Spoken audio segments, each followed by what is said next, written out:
Molly. Molly. Oh, all right, you guys, you're about 1 minute or less from going live, maybe even 10 seconds. Awesome. Well, thanks so much again. And join us if you like. We're going to do a really good Equinox episode today. So we are live. Welcome, welcome, welcome. Welcome to another episode of Flower of Life show with me, Selena Wong, and I've got my special guest here, Sarah Bradshaw. Hi there. Yep. And we're in the garden, and today's a really cool episode. We're going to be talking about the autumnal equinox, the fall equinox, and we're going to also go through the garden and understand a little bit more about why this really is actually the beginning of a whole new season. It is indeed. A whole new cycle. Yeah. Cool. Well, welcome everyone. I don't have my laptop in front of me yet, but we are going to go inside in a little while. As you can see behind us, I'm just going to flip the screen quick so you guys can see what we're seeing. Normally, you'd be able to see the lake, and literally we can't see past the fence. So right now, unfortunately, on the west coast of North America, we're really being hit by a lot of forest fire and a lot of smoke.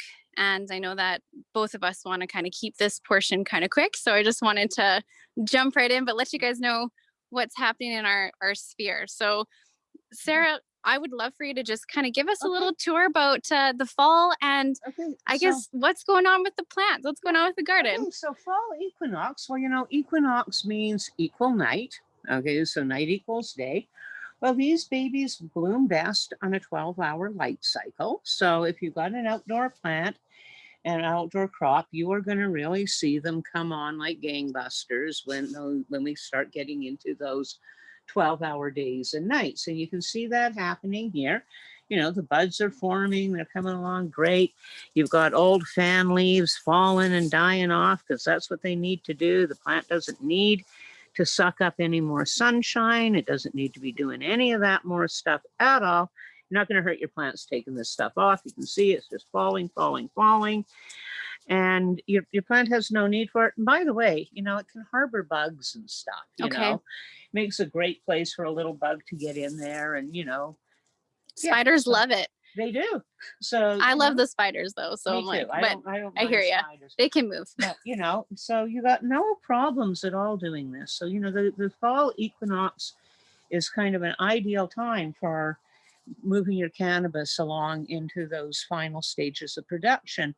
Probably going to want to stop fertilizing if you do any kind of augmentation. I don't either. Yeah, but you know, that's a consideration. Sometimes they need a lot more water. Yeah. You know, just so these are water hogs now. We're watering them about every day and sometimes twice a day, depending on how hot it's been. It's been so crazy hot in the Okanagan. Oh, it has been. It's just been nuts. Oh, this is our little chunky monkey. So I've prepped her. Yeah. She's pretty much ready. So I'm actually going to be harvesting her this evening. And a beautiful, beautiful set of buds. Oh my goodness. You know, she smells incredible. Indeed. And this is a really, really excellent example of taking off all of your larger fan leaves in prep of, you know, trimming and harvesting. Just beautiful. Just gorgeous. So Sarah, I was hoping maybe you can share a little bit more with us too, because I mean, cannabis grows really well with the rest of the garden. And I know right now all the seeds are coming on, it's harvest time. It's like an intense time of year. It seems insanely busy. Crazy busy. Yeah. So, you know, you're going to be concerned about soil no matter what you're growing. So beans are a really, really good thing to grow. This is your pole beans, Are these the purple peacock? There's purple peacock, and then we also had like a sneaky one in there. It was a purple snow pea. I see that, and I was wondering what on earth. But that's a purple snow pea. But these are your the purple pole beans. Purple peacock pole bean. Now here you can see like it's fleshy. You could still eat it. You know. I will. The bean is getting larger in there, but that's still fleshy. But these ones this one's not quite dry, but if you come up here and you can feel them. You can. Yeah. Okay. So then when they're dry like that and you pick them, they just snap open. They just do that. And there's, whoops. There's your Seeds for peas. next year. Seeds for next year, but also because they're beans, seeds for eating. Beans fix nitrogen in your soil, okay? Anytime you need to improve soil, think in terms of planting legumes. Plant your peas, plant your beans, plant the clover and till it back in. Get some nitrogen into the soil with your beans. And then, of course, you've got these gorgeous sunflowers here. Aren't they lovely? They're beautiful and they look almost ready. Yeah, now this one looks lovely, but it's not quite ready yet. But let's find us one, like this one over here, that is just hanging, okay? So you can clip them. Sometimes you can just twist them off as well. I don't know if that's going to work this time. You have clippers? Yeah. Do you want to just hold that for I a will second? hold that, I'll and be right you back. get clippers. Yeah,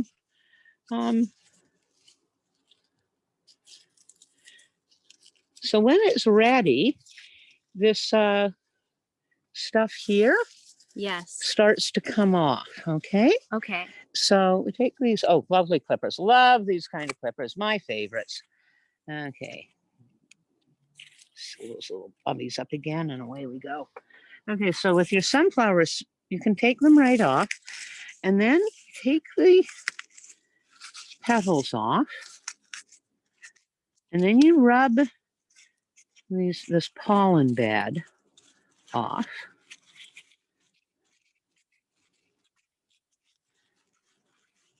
There's your beautiful sunflower seeds. So like literally I could just like drizzle this with some oil and pop it in the oven, or? Well, these are in the shell. Okay. So, you can roast them in the shell for sure. A lot of times the sunflowers, I don't harvest them as much for my own use as I use them for feed for the birds. Oh, okay. So, you can even just do this and then lay that out. And if you're harvesting for the birds, like you don't even have to take this off, but you're going to want to save the seeds. So now that you've got that off, you just start anywhere. And this lovely, don't you love sacred geometry? There it is. I do. It's so gorgeous. Yeah, it's so beautiful. And then when you start popping the seeds off, it's magical how they all fit together. I mean, look at that. It's just, wow. It's just amazing. Nature is so incredible. Yeah. So there's all your lovely black flower sunflower seeds. Now, you're going to want to hang on to some of these for seeds. So, I'm going to put this on the table over here. Okay. And I know what I usually do is I will save a lot of them. They'll just actually like die where they stand. And then the birds will have snacks for the winter. Oh, absolutely. I like to make sure that everyone still has something to eat. Sometimes, I mean, depending on the season with my cannabis plants, there might even be one sacrificial plant that doesn't quite make it. And I've seen your yard with cannabis seed plants that got seeded. Yeah. And, they got fertilized. They goes went to the seed. birds. Yeah. And, that has traditionally been a big boon of the whole hemp world, is all those plants that go to seed and stand all winter, and the birds get those high oil, high protein containing seeds. Super important to them. So you've got all these other things going on with your cannabis, and that's awesome, because these things will provide shade. They actually absorb and release water into the ground. So they're going to help your cannabis with that. Also, bugs like the easiest things to eat. Yeah. Cannabis is not easy to eat. That's why I keep some of the other stuff, because it's bait. Yeah. Yeah. I mean, they'd far rather eat basil than cannabis. So give them basil and they'll leave your cannabis alone. They're obsessed with the stinging nettle right now. Oh, yeah, I can see that. I can see them loving stinging nettle. Yeah, no scent, nothing to put them off. Yeah, so it's getting dark out here. It is. But yeah, you've got some great stuff. You've got some aromatic herbs going on here. And again, your dill seeds are ready to harvest from these brown heads. But these little green ones with the little yellow flowers, they're still producing. That can still go into a salad just as is. But this kind of aromatic herbs, this is such good insect and environmental control. You're going to get praying mantises and We have ladybugs them. and everything coming in here to eat. So anything gets onto your cannabis, honey, the good bugs are going to get them.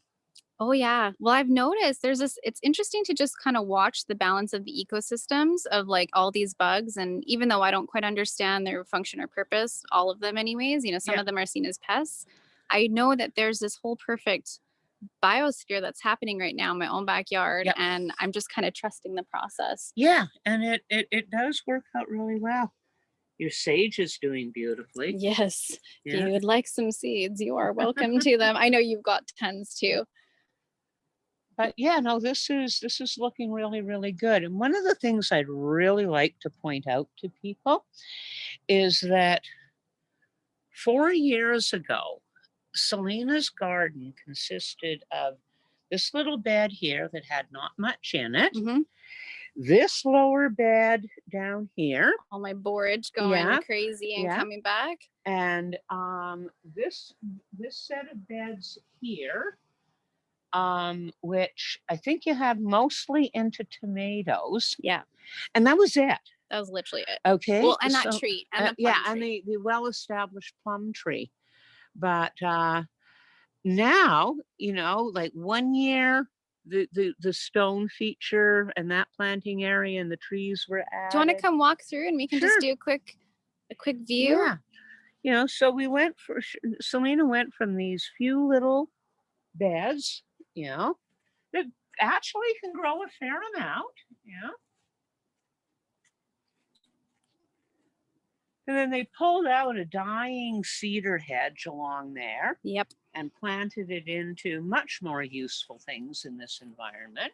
I know you have such a disdain for cedar hedges in a desert. In the desert area, you know, where I live up at Tappan, cedar grows in the forest. It makes sense to plant it there. Here, you're lucky if you can get a juniper or a pine to survive, let alone a water lover like cedar. So no, you know. So then we let's go around this way. You know, because there's this lovely little fire pit and a bench. I'm getting ready to burn some dead herb or dead weeds in there. I know last year you had mentioned that we can do that. Tomatoville. Now, this is all new. All of these beds here are brand new. And boy, are they pumping out food. Yeah. You know, it is amazing. This is just a small city lot. This is not a farm. This is not a set of people who have devoted their whole life to gardening. This is two people who are real newbies getting a grip on it. And, you know, look, the production is amazing. It's incredible. Yes, like this is our blackberry bush. We planted it last year and then put the box around it, and it's going wild. It is. It's just insane. Every morning I just come in, I forage. Yeah. And this is a trellis. See, this is the stinging nettle, just so you guys know. And all the ants are farming those instead of my plant. So I'm very happy about that. Yeah, you got these trellises for cucumbers to grow on. And then in between the cucumbers and the cannabis, look at the tomato jungle. Look. So we got all the seed stock for this from you. Yeah. And we call this like Sarah's tomato patch because it really is. And it's cool. There's so much different variety. Like we've got, you know, the Romas, of course, which are my personal favorite. And then we've got these like little sun gold tomatoes. Yeah. Those are Alvas. I'm going to have one. Yeah. Look at that. Isn't that just a near perfect tomato? They're so delicious. Yeah. Then we got these little teeny tiny ones. Can you tell us a little bit more about these little African pearls? Oh, these are they're something so tiny. That tastes like tomato and is close to tomato, but is not cross fertile with your other tomatoes. Interesting. It's a member of the nightshade family, but so are peppers and potatoes. You know, we eat a lot of nightshades. And so this little guy will definitely kick out the yummiest stuff, but you can plant it right beside your tomato and save the seeds from both. Okay. So if you do that, that allows you to grow more things in a smaller area and still save seeds. That's so cool. Yeah, Okay. Oh, it is. I had a question. So these are some carrots, and I've been looking into winter gardening. So I Yes. was thinking this might actually be a perfect little plot for it. But do I have to plant new carrot seeds now, or can I use those ones over the winter?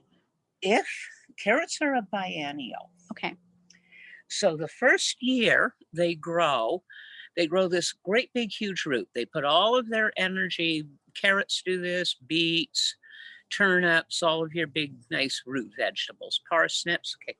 So the first year they store all their growing energy into that root, and it's a food supply, all sorts of carbohydrates and sugars in it. The second year they grow up into a bush and they feed on that root. And so that root slowly disintegrates over that second year, and you get a great big huge bush that produces seed. Burdock. Mm. Okay, burdock is a biennial. When we harvest it as a root and eat it, we call it gobo. When we let it stay in the ground and grow, we call it that goddamn burdock bush. Okay, like, we feel very differently about those two things. Okay. So if you pulled your carrots and cut the tops off and root cellared them, you could eat them all year. If you leave them in the garden and cover them with mulch in the middle of winter, you can come out and you can dig them up and you can eat them. Okay. Or you can leave them till springtime and you can dig them first thing in the spring and they will taste like young, tender, new carrots. Or you can leave them in the ground and they will go to seed for you. But those carrots, if they leave them in this box and let them go to seed, you will not have room for anything else in this box. And you can expect them to grow into that chunk of the tree. They will take this entire area and overfill this box. Okay. Okay. So probably don't want it to go to seed. But what kind of carrots are they? Oh, I don't know. They were one that I got from you at the market. Okay. They're sweet. They're delicious. They're longer and slender. Oh, okay. They're probably the Nantes coralus then. Okay. Yeah. Are they blunt on the end or really pointy? Pointy on the end. Pointy on the end. Yeah, they're Nantes coralus. So yeah, if they're all the same kind, you could leave them and you get really pure seed. Okay. Yeah. Well, I might do that for 1 year and then just kind of keep things under control. You grow seeds, I'll buy them off you. Okay. Well, you've been like knee deep in I'm seeds. always looking for people willing to grow out. So yeah. Well, you know what? That's what we do every year. Is we do grow out at least some, like with like the basil, for example, right now. Well, yeah, She's going. It's important, and the more seeds you can swap and trade around with other people, really, the better. Can we talk about that inside, about the food security movement and the Yes. importance of saving seed? Yes, the And how whole medicine and food sovereignty is so huge. It's so important. Yeah. Yeah. Well, We go in? let's go inside. Sounds good. I just want to show you. Look at how big this girl got. So she was a gift from a friend in the community. I got her as a teeny little cut and she took off. So I think she's going to do really well. And this is a Bubba Cross.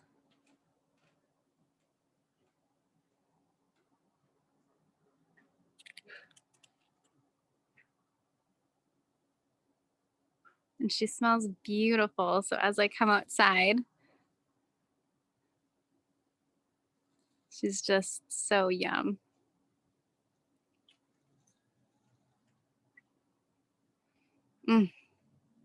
Delicious. All right, well, let's go inside.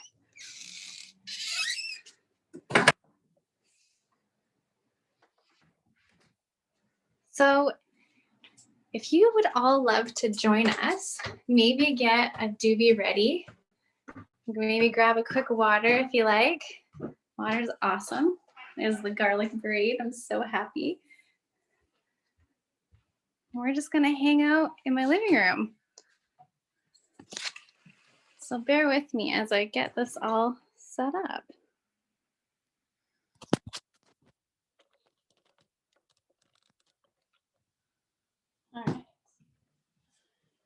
Still feels like we're in the garden. I know. We're in the jungle garden. Yeah, we are. Where are we? In the jungle room. It is the jungle room. I love it.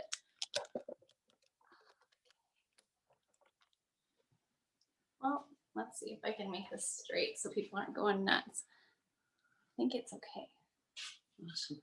All right. Let me just move this way. You can see you, Sarah. Oh, you need to move in a bit? Come in just a little bit. We can get a little cozier. Yep. All right. Sure. Awesome. Oh, and as I remember, someone did ask me about this monstera behind me, and yes, it's totally real. They all are. They are. Yeah. Yeah. Let me just see if I can get this straight because my OCD. Yay! Okay. Well, what garden? You've done well. Well, thank you, and thank you Yeah. so much for teaching me. I mean, Yeah. it's been years of like acquiring knowledge and applying it, and It's the only way to do it is bit by bit and Yeah. build on what you know and move on to a new one. And, you know, and now, you know, you're out there knowing how this grows and what that does. And it's looking awesome. Well, It's thank looking you. amazing. I love the garden. She's one of my absolute favorites. Like I love getting up. I love watering her. I love taking some time to just connect. And I love that I can just literally go out there and forage my breakfast, my lunch, and my dinner. Everything is so fresh and flavorful. Yeah. And I feel like she just keeps giving. Yeah. You know? I watched, I don't know if his name's escaping me now, and for that I apologize. But he does some pretty extreme things, and one of his zero waste things was he wore his garbage that he had for a year. Yeah. Yeah. So he did another one where he decided he would live off of only what he could grow and forage for an entire year.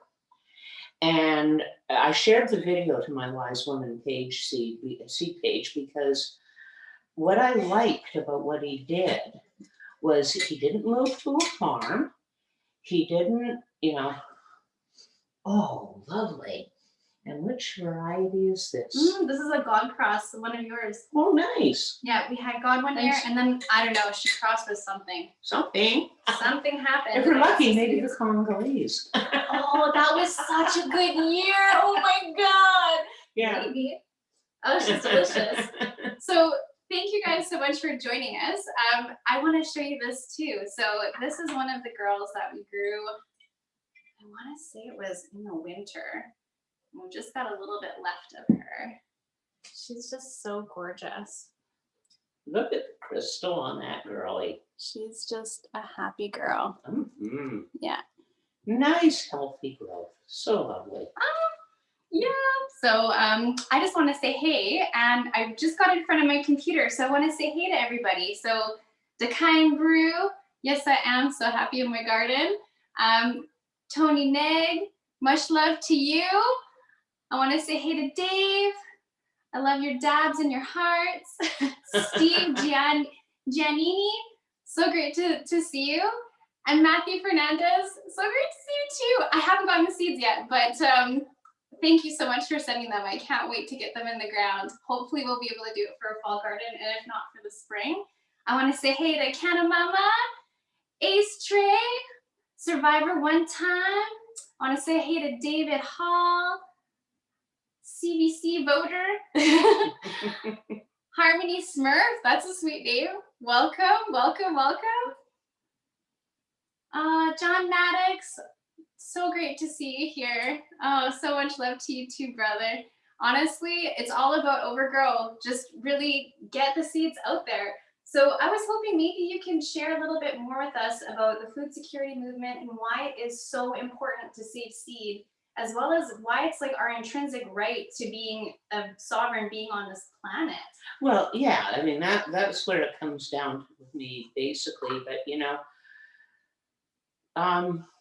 we lost a lot of food and medicine diversity when when farming became a corporate venture. Okay, so you know, varieties of all kinds of things were selected for color, shipability, how do they stand up being shipped around the world? Do they all come ripe at close to the same time so we can like just go in and pick the crop and be done? And, you know, like take all of the variation out, hit this main center part of the bell curve, forget everything on either end of the bell curve, and just concentrate on that. Well, it doesn't work for education, and it doesn't work for vegetables either. It really doesn't. And so when you grow out your seeds, like you grew out purple peacock pole beans, so did I. If we mix those, now my beans are going to be absolutely perfect where I live. Your beans are going to be absolutely perfect where you live. But if you and I mix some of those beans and give them to other people, then you've got more genetic diversity.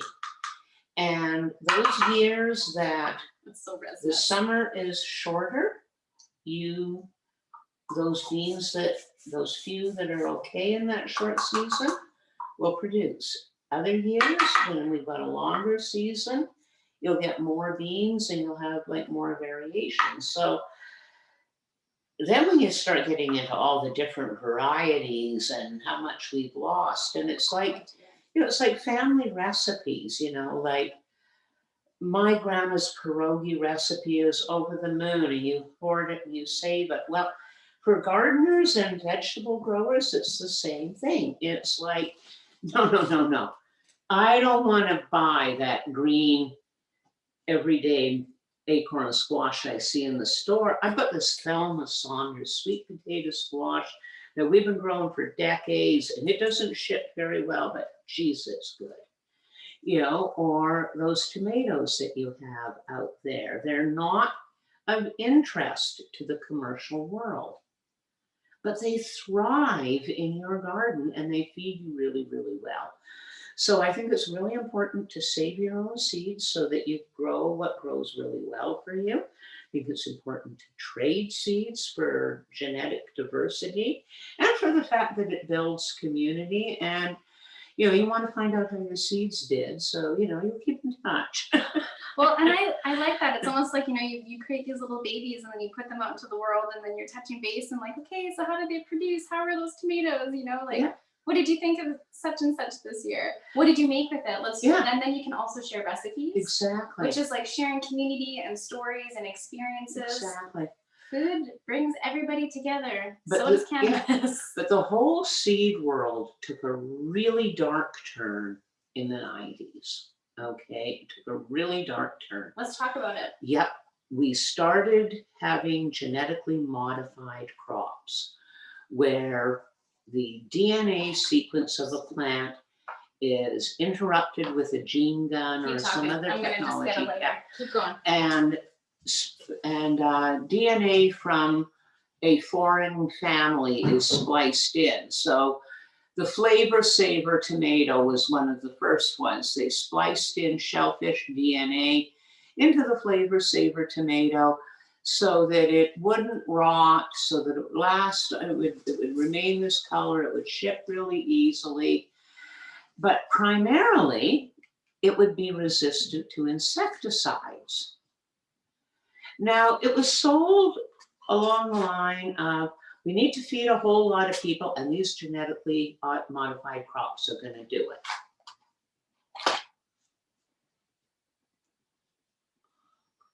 We're going to be able to grow golden rice instead of white rice, You can try that one. And get people their vitamin A. Well, golden rice, the third time round, was still a complete failure. A lot of the early ones suffered crop collapse, where the plant in the fourth or fifth generation would just destruct. But instead of breeding this genetically modified plants to produce more food or to produce more nutritional food, they concentrated on making those seeds, those plants, resistant to insecticides. So Roundup Ready became the buzzword in the industry. You know, this is Roundup Ready, canola. You plant it in the field. You can spray the poison Roundup all over it, everything, but it will die, it will thrive. Then we went on to Roundup Ready soybeans. Now, when we got a Roundup Ready sugar beets, were I think in about 2003. Then with corn, they amped it up a little more. They didn't make corn, well, they did make corn, insecticide and pesticide resistant. But what they did with corn was the biggest problem with corn when you grow it again and again and again in an area is you get a bug called the corn borer beetle. And it doesn't come the first year. It'll only come when you've grown corn for 4 or 5 years, but it'll cut right through all the cobs of your corn and destroy your crop. So they added to the corn Bt toxin, which is a neurotoxin. Oh my God. So all the corn has it all the way through it. You can't get rid of it. It's there. And it kills every insect that eats it. So bees feed on corn pollen, they die because of the Bt toxin, you know.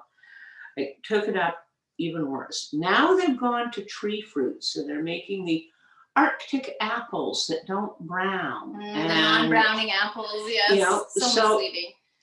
these people are thinking in terms of how can they make the most money in the quickest way with the least amount of loss, okay? And that's all they're focusing on. Yeah. Period. Also, this opened the door to patenting seeds. Now, when you buy GMO corn or anything else, you sign a contract promising you will not sell the seed to anybody but them, that you will not save seed and replant it next year, that you will not. That seed is there. So the only thing you're allowed to do is grow it out and accept a bit of money for the seed. You cannot save it. You cannot do anything else with it. Now, I grew up on a farm. I grew up around animals. I know how you control an animal when you cannot control it in any other way. You control its food and water. I've never done it, but I have seen dogs, horses, cattle. I have seen animals starved into submission. And like I said, I haven't done it, but I've seen it done. And I know it can and will be done to people. So if you can't buy and grow seeds and save those seeds and feed yourself, every year you have to buy those seeds. Every year you have to buy those seeds. Every year you have to buy those seeds. They've got you. Yeah. I don't like to be got. I don't like to be owned. I think we're sovereign individuals and we have the right to remain sovereign individuals. Absolutely. So save your seeds and grow your own food. This BS about you can't grow food on your front lawn, yes, you can. Grow it. They're right there. Grow it. Grow it. You know, don't let them stop you. And grow things. Grow open pollinated varieties or heritage varieties that are often called, or heirloom varieties. Save the seeds. And I love that you've shown us how easy it is. It's literally just like shake them off the plant or just kind of pull Put them in a out. brown paper bag, you're done. Label them. And Label them. Because you will not remember. And then you're like, I know this is a delicious garden, but I have no idea. You know what it is. Yeah, so label them. But really, you know, we need to retain the right to feed ourselves. Yeah. And I take it one step further, and I think we have the sovereign right to grow our own medicine, to make our own medicine, to medicate ourselves. Yes. Me, okay? And this is a sovereign right.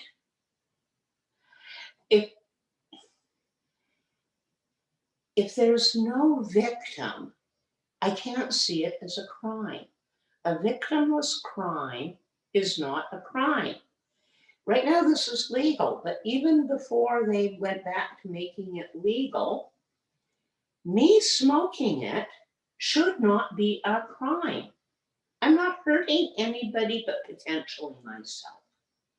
And I see that with everything. If I want to grow opium poppies and make my own laudanum so that I have what I need for a toothache in the moment, I should be allowed to do that.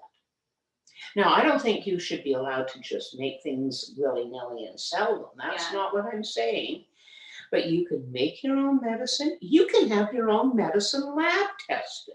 Yes, you can. Yes, can get you all of this can. stuff tested now through what is it? Testyourdrugs.com, I believe. Yeah. Yeah. So, With Dory Dempster. She's amazing. And Dina Larson from the dispensary. yeah. So you can make your stuff. You can get it tested. You can know. You can also pay to get it lab tested. Yes. You can get it tested. There's a lot of Health Canada accredited labs or certified labs. Lots of them. You don't, you're not flying blind if you make your own medicine.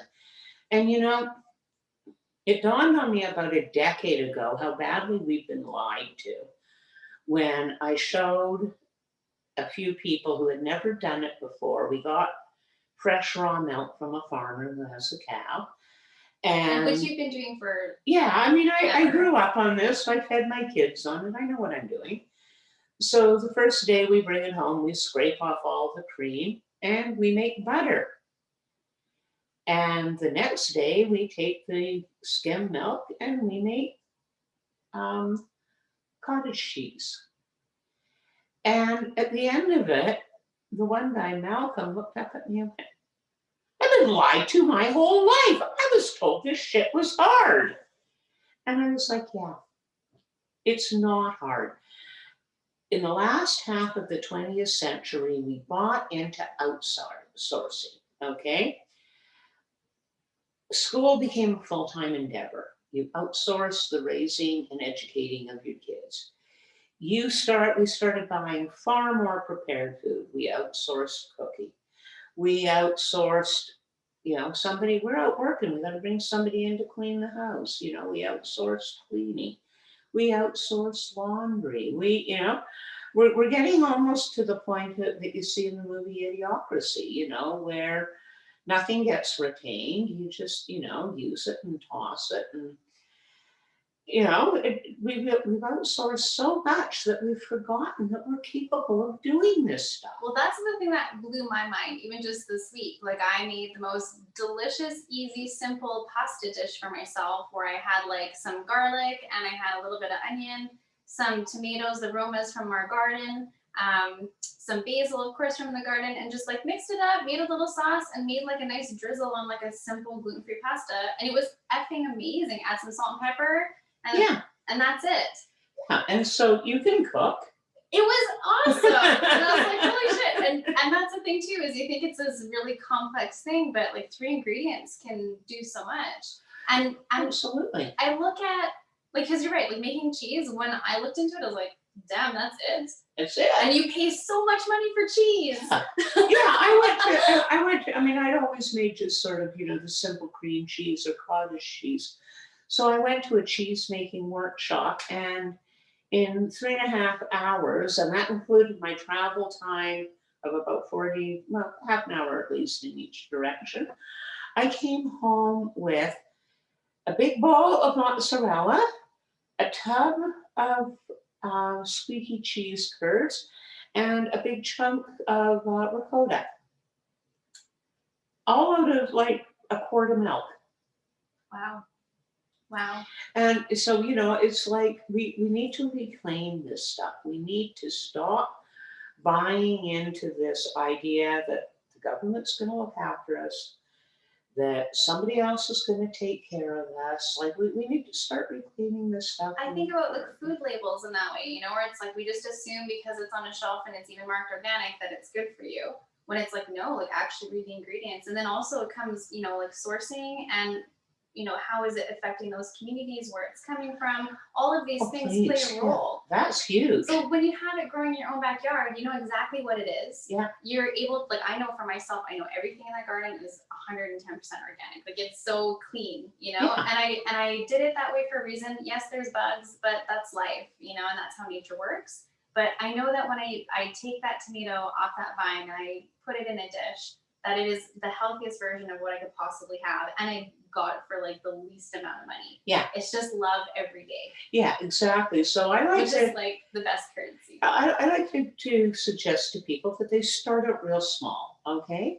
So the first thing that you can grow that's really super easy and super rewarding in terms of ease of growth and usability are herbs. Yeah. That's where we started because they're hardy. Yeah. And they come back every year. Yep.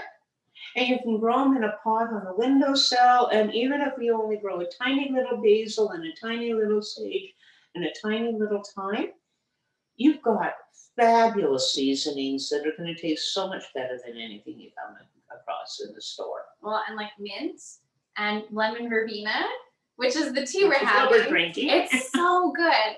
I've been playing around with that masterclass program. Here, my dear. I just love it. I'm learning how to cook, and just one of the women on there that was teaching, I forget her name. She's so good. She's also a wise woman in the kitchen. She was talking about putting together her two favorites, which is mint and lemon verbena. And we've been growing lemon verbena in our garden for a couple of years, and we've added it to like a couple of like cold teas, or just having it because it smells so good, and putting it in with like dishes. But we never thought to have it as like a tea, and it's so uplifting. Like, it's refreshing, it's happy. It just it feels like sunshine.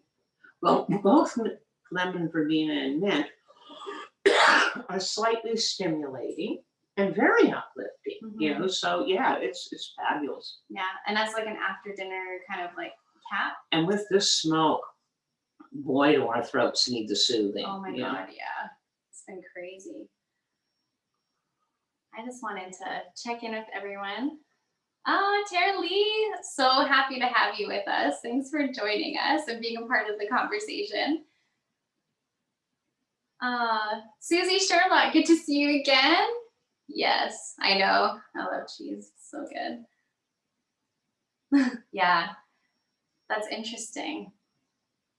You're learning about hypnosis to help cheese addicts allergic to dairy let go of their attachments and learn how to substitute.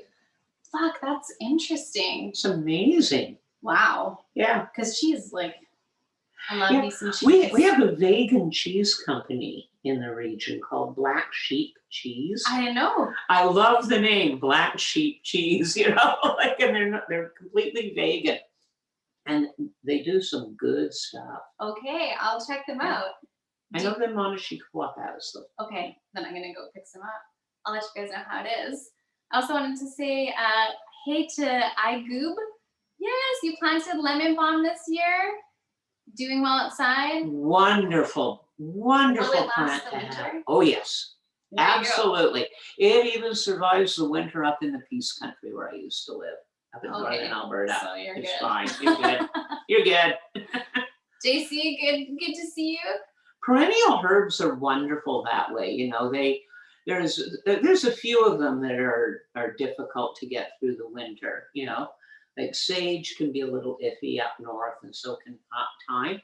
But mint, catnip, hyssop, bergamot, verbena, lemon balm, all of them, they just do amazingly well. Yeah. I love my classic sage, rosemary, and thyme. They're just so good. Mm-hmm. Yeah. So as we're thinking about the autumnal, sorry, I always want to call it fall equinox. So as you're thinking about the fall equinox in autumn, I know it's half light, half dark. It's same of both. And one of the things that I thought was interesting, just as like a bit of as like a metaphor, but also, just seeing it in nature. Nature shows us so many cool things. As we have this like equal light, equal dark.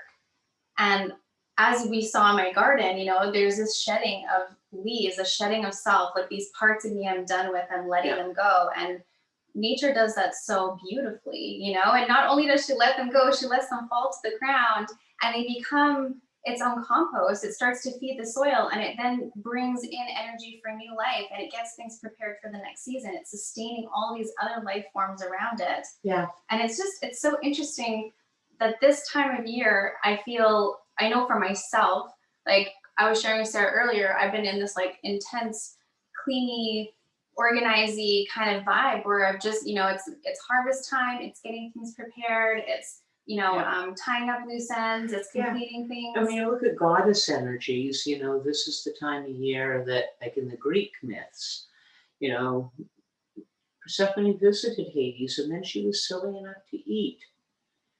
And so she had to go back for a certain period of time for those, I think it was 7 seeds she ate, so she had to go back for 7 months.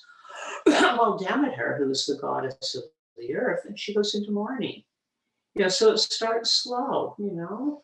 Her daughter's gone. It's sad. She misses her.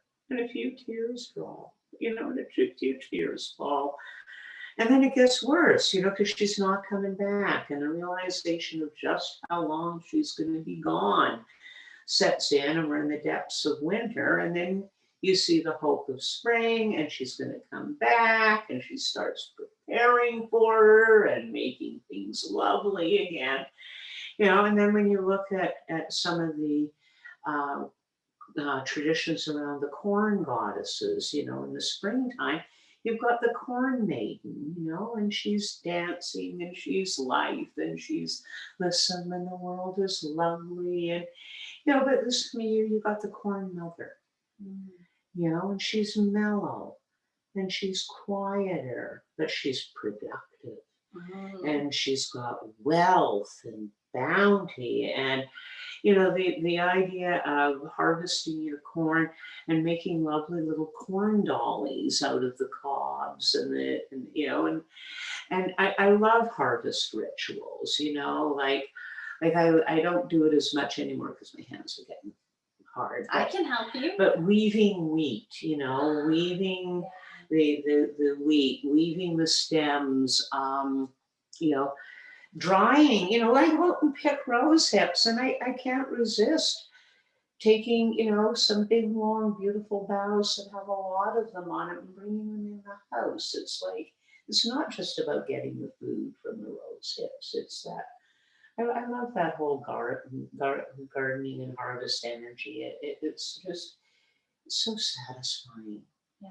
You know, like I do a fair bit of canning and food preserving and something that was so satisfying to open that cupboard and see, you know, there's my blackberry jam, there's the canned peaches, and there's the brandy cherries for the Black Forest cake in the dead of winter, and you know, and it feels to me like an amazing bounty and wealth. I agree, and I'm excited for this winter because I've got so many tomatoes, as we all saw. So I'm getting prepared, and you were giving me some tips as we were driving back into town about storing tomatoes. But I'm sure you're all swimming them too. Like, do you have any tips about storing and preparing you know, and preserving? all those lovely little cherry tomatoes that you've got, like that plethora of them, you've got a Vitamix. Yeah. Just put them through your Vitamix. Okay. Cherry juice or tomato juice. Right That's there. it. That's it. Okay. Right? Like that. With the skins on? Yep. Okay. Yeah, peeling cherry tomatoes is Sounds like a nightmare. insane. I don't can a lot of tomatoes anymore because it's a lot of work. Mm-hmm. But when I do, I tend to can them with the skins on because I'm lazy. And I also, you know, a lot of hacks. A lot of to life just hacks, get yeah. But I freeze my tomatoes a lot, and then they're just like frozen, and I run them under hot water, and the skin slides right off. It's just like the tomato's still frozen, the skin's thawed out, it comes off, damn, you're done. Okay. Yeah, but if Easy. if I bother to like process tomatoes, it's usually so that I'm going to be making my own ketchup or my own barbecue sauce, you know, and I'm going to be doing like a lot of cooking because otherwise it's just like, to me, it's just more work than it's worth when you can freeze them. Yeah. Yeah. Well, and it's coming on so fast now. It's like I can't keep up with processing. I freeze a lot of my berries and stuff. And then if I'm going to make jams and jellies, I do it in the winter because it doesn't hurt them to freeze them and do it later. And like you said, it's so busy. Like I'm planting things for fall, like for early winter harvest. I'm harvesting. I'm, you know, butchering out my chickens as they come big enough to do so. I'm running around picking fruit and, you know, and then I'm preserving and I'm, you know, and so if I can throw those blueberries and strawberries in the freezer and get to them in the winter, I'm happy with that. And how do you like do that? Like, do you just have them on like a cookie sheet in the freezer? Just Yeah. let them freeze out and then just throw them in a bag? Yeah, berries especially are so high acid, and fruit, that you don't have to blanch them the way you have to blanch like bland vegetables, like, you know, your peas and your corn and your beans, and that you actually have to blanch them to stop the enzyme. And blanching means immersing them in boiling water for a minute, cooling them down, and then freezing them. You know, so you don't have to do that with berries. As a matter of fact, you'd kill them if you did. Okay. You know, so don't do that to your berries. But they're super high acid, and so they don't need that. And I just spread them out like the strawberries. I just, if I have to rinse them off, I wash my berries as little as possible because there's a lot of nutrient in the skin and that, but strawberries get dirty, you know. Yeah. So I rinse them and then I spread them out on parchment because they'll stick to anything else and freeze them. And then I just dump them all in bags and they're good to go all winter long. And you can do so much with them. Like you can literally eat them raw. Oh, just eat them frozen as a snack on the side. I take them out. Blueberries are even easier because they don't usually need any washing. Like I get mine from an organic farm and they sort and pack them. Oh, you gifted me some. They're so fabulous. Like I don't do anything with them, but I when I've been desperate and in a hurry, I just literally put the boxes right in the freezer and thought, screw it, I'll deal with the rest of it later. I didn't even get them into freezer bags, but they'll be good for a day or two. Yeah.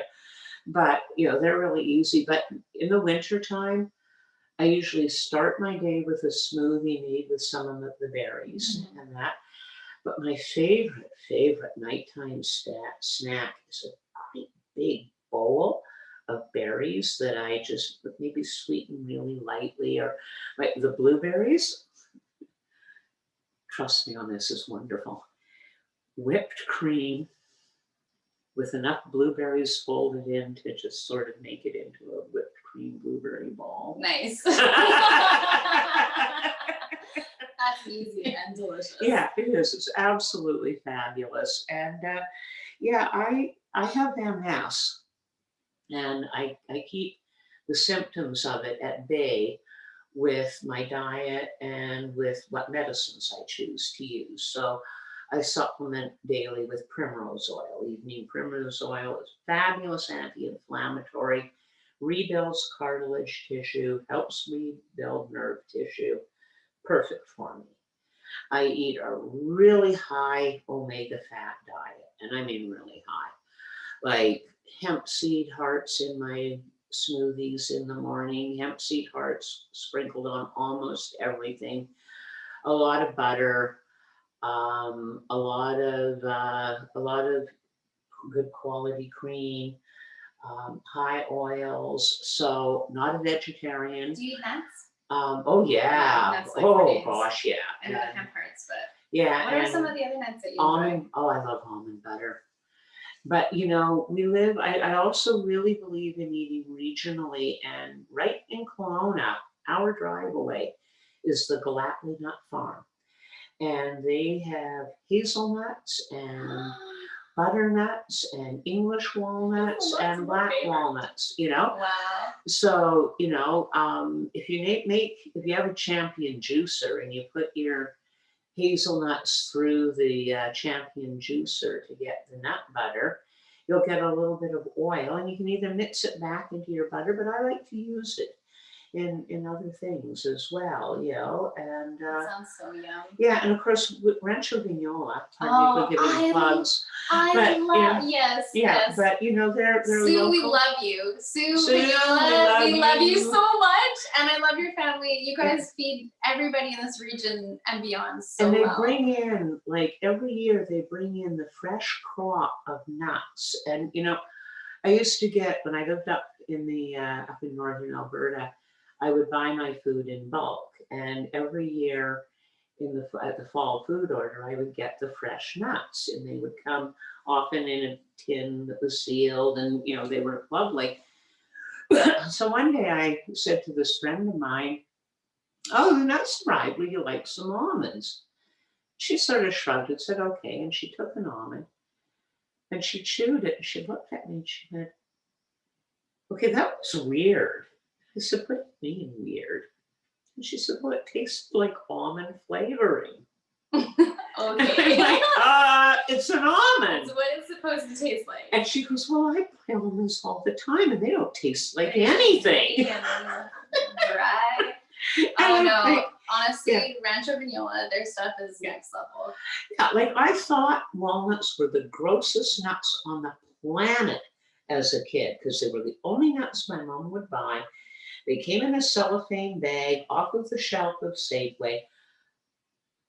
Christ alone knows how old they were. Oh, my mom's like bulk in at Superstore. Yeah, okay, well, that's better than the walnut pieces all chopped up in advance, you know, in the little cello packs at the baking.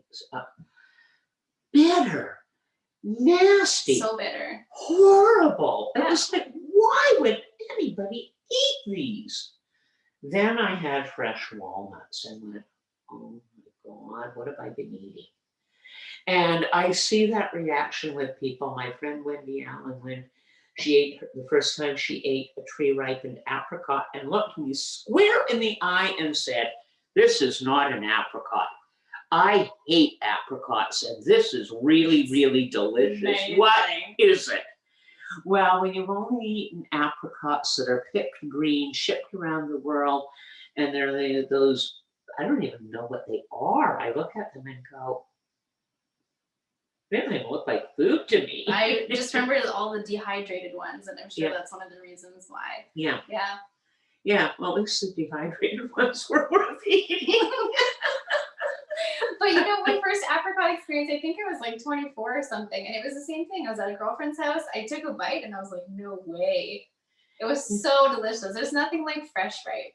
Yeah, well, I had so many young people come down to visit from Grand Prairie area where we used to live. And so many of them would say, "Oh, I don't like tomatoes." And then we'd get out in the garden, and my favorite was this little guy who, "I don't like tomatoes, but this one's actually okay." Yeah. Then he tasted the thing. "This one's actually okay. That was really sweet." That one, and I said, "You know, Carl, I think you like tomatoes." And he said, "I didn't know they could taste like this." And when you've grown up on tasteless tomatoes bought out of the supermarket in northern Alberta your whole life, well, I wouldn't like them either. Oh, yeah. Well, one of the things that I was reminded of as we were in the garden with those little teeny tomatoes, those beautiful sun gold tomatoes, was when we were in Italy like 7 years ago. We drove by all of these tomato fields, and it was amazing to see how they handled it. Like, it wasn't like, you know, trying to keep everything pristinely clean. They let the tomatoes fall. They let those be the seeds for the next year. It was like the most laid back gardening ever, but it was the most effective. Mother Nature's ridiculously generous. She's so generous. Yeah. I mean, one tomato alone, how many seeds? There's so many seeds. Yeah, exactly. Yeah, you know? got a whole farm plus for life. I know. You were talking about earlier, not today, but on another visit, we're talking about the lovage and how literally I have so much seed it can like feed the world. Yeah. Like you plant one bean seed and you get a whole great big bean vine. And, you know, like, I love the concept of, you know, you can count the number of seeds in your apple, but you can't count the number of apples in an apple seed. Mm, You just can't. I love that. You know, and it's the seeds are like that. You know, I love them. You know, like if you just remember that tiny, tiny little seed is a brand new plant, and it's all set to go on a great huge adventure and find someplace new to grow. And it's got its lunch packed right along with it to keep it happy until it's found a place to grow. And it's just so cool. Well, and I think about that like with cannabis, like what a versatile seed. What a hardy seed. Oh, yeah. I mean, it can last for literal thousands of years. Yeah, cannabis is one of the seeds. Like there's a lot of berries and seeds that are designed to germinate when they go through a digestive tract. Like tomatoes are like that. Most of your berries are like that. They're actually a perennial plant, and so they trust their major amount of growing is going to be that they keep growing, that they grow new plants from the roots, that they grow new plants from the runners and that. So they kind of see seeds as an emergency backup plan, which means they have to be super, super, super hardy. Mm. Okay, if it's an emergency backup plan, the whole freaking forest might have burnt to the ground. And that seed has to wait 3 or 4 years until there's enough soil and moisture to grow again. So a lot of seeds are designed leaf, of course. to go right through a digestive system in order to be digested and grow. Now, cannabis is one of the seeds that can actually, in its mouth, go all the way through a digestive system, not crack open, and still be viable 3 or 4 years later. No way. Yes way. Okay. It is a super survivor plant, Mm-hmm. and it is a super survivor seed. And I am ever so grateful they found a way to take all of those hulls and husks off and get to the meat of the hemp part, because I remember cooking cannabis cookies with unhulled seeds. Okay. Because that was what was available, you know. I can remember trying to, oh, this is a funny one, trying to use my combination meat grinder food processor to grind the cannabis seeds and destroying it so badly it exploded all over my entire kitchen. The cannabis seeds was tougher than the worm drive mechanism. Oh my God, I believe it. I ruined a juicer once trying to juice cannabis. Oh man. Yeah, so I love the She's hemp a roots. hardy girl. Yeah. She's hardy. Yeah, and hemp hearts, I mean, they contain all of the essential nutrients for a human body. Oh, all the essential oils. They're definitely light on some of your vitamins like C and that, but you can sprout your unheld ones and get your vitamin C that way. And that's the other thing about seeds. When you gather your own seeds, you're gonna have a lot. I have a literal bag of Goodreads So seeds. you know what? Bean seeds are edible. It's what we put in chilies and tortillas. Yeah, those same beans you grow out in your garden, you can bring them in and cook them. Mm-hmm. Same with your dried pea seeds. You can cook them and eat them. Like most of the seeds that you save, because you haven't put anything on them, you can eat them. Well, some of the ones that I did grow out for stews and stuff. Yeah. Like what are those varieties called? Oh, I've got quite a few. One of my favorites is the good old scarlet runner bean now. I just love it. She's a classic. Oh God, yeah. It feeds so many pollinators all summer long. Those red flowers just call them in and call them in. And the beans themselves are so unremarkable as a green bean. Like even if you eat them little, like they're edible, but they're not Unremarkable. Yes. They're quite underwhelming. Yeah. Okay. But if you leave them and then you get these beautiful big beans, and they're great for soups and stews and sprouting, winter is hard. Now we don't do too badly here, But a lot of communities, you can't get vegetables that are worth eating in the winter. Yeah. But you can grow your own sprouts if you have seeds.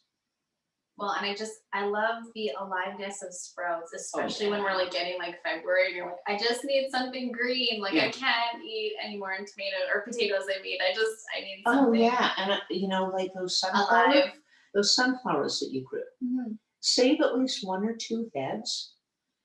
Grow sunflower sprouts. Oh, I love that. Just Okay. grow them up and cut them. You know, That's easy. it's easy. Just sprinkle the seeds on a hemp mat that you can get from me, and keep them damp. And when they get up about this tall, cut them, put them in your salad. Okay. They're lovely. Yeah, and you can do that with so sounds many of delicious. these sprouts. Yeah. Yeah.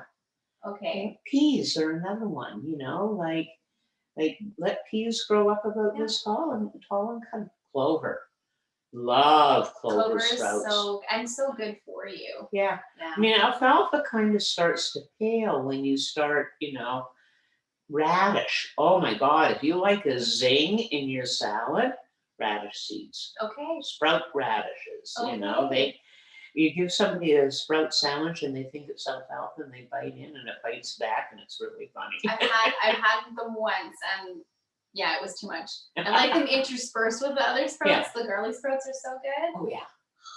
Yeah, but sprouts, like grow your own food as much as you possibly can. Yeah. It really matters. So, like at this fall time, one of the things that I'm reminded of is this really is like the beginning of the whole next cycle for next year. Oh yes. So, my garden, obviously there's some things that need to get done, but could you kind of go through it with us? Like, I love that you're always talking about astrological biodynamic gardening. I think it's fascinating. Yeah. So, considering the time of the year, considering that it is harvest time and we're preparing for the next, what are some things that people should be doing in the gardens? Well, this little window that we're in right now in this week. So before the new moon. Yeah.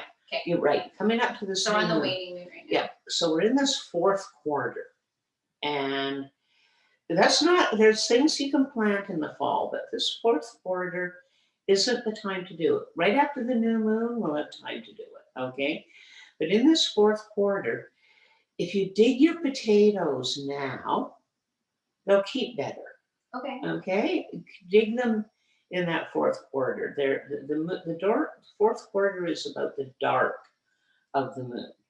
So harvesting your root vegetables is absolutely ideal. Mm-hmm. The energy is really, really right for that.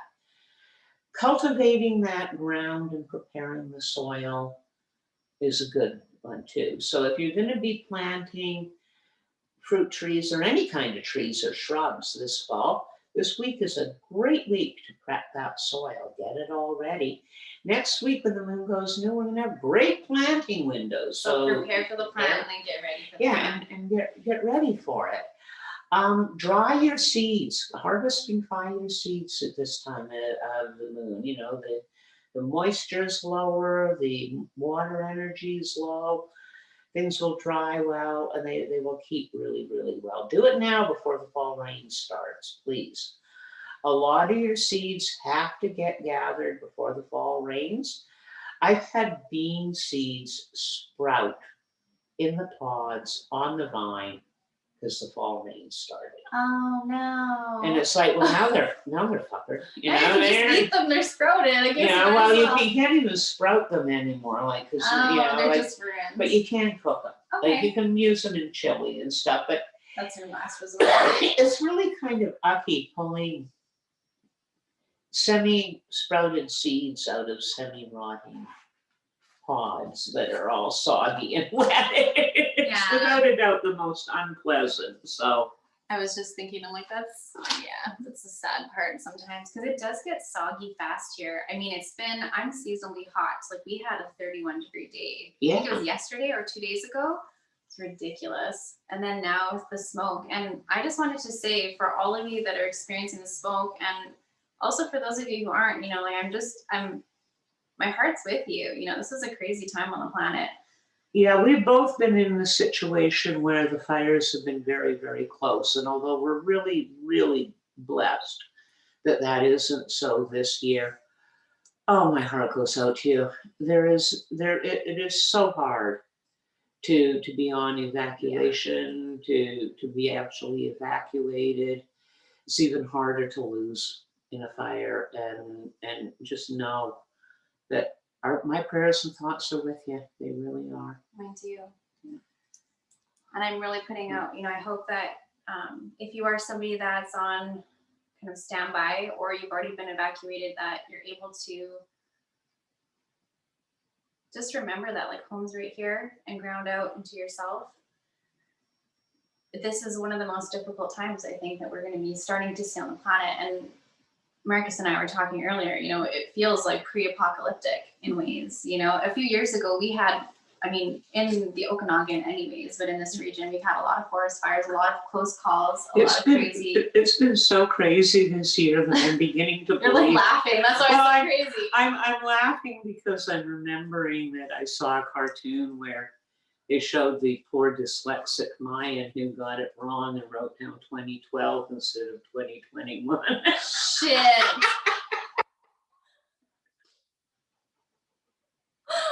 Feels like it. I'm not gonna laugh. It does. It's been such a crazy year that I'm like, of course we're going to have fires in September. Normally we have rains in September and the fires get put out, and yet here we are in September looking at 30-degree days and the country on fire, and it's sad. It really is. It is. We were talking earlier this evening on how to be happy. Yeah. And not just spiritual bypass, but also there's definitely a science and a technique to it. Yeah, so one of the adages that came out of China around happiness is that if you want to be happy for a day, roast a pig and throw a party. It's easy. You want to be happy for a year, get married. Then you get to roast the pig, throw the party, and the happiness extends for that whole year. But if you want to be happy for a lifetime, grow a garden. Yeah. And Selena is such an embodiment of that.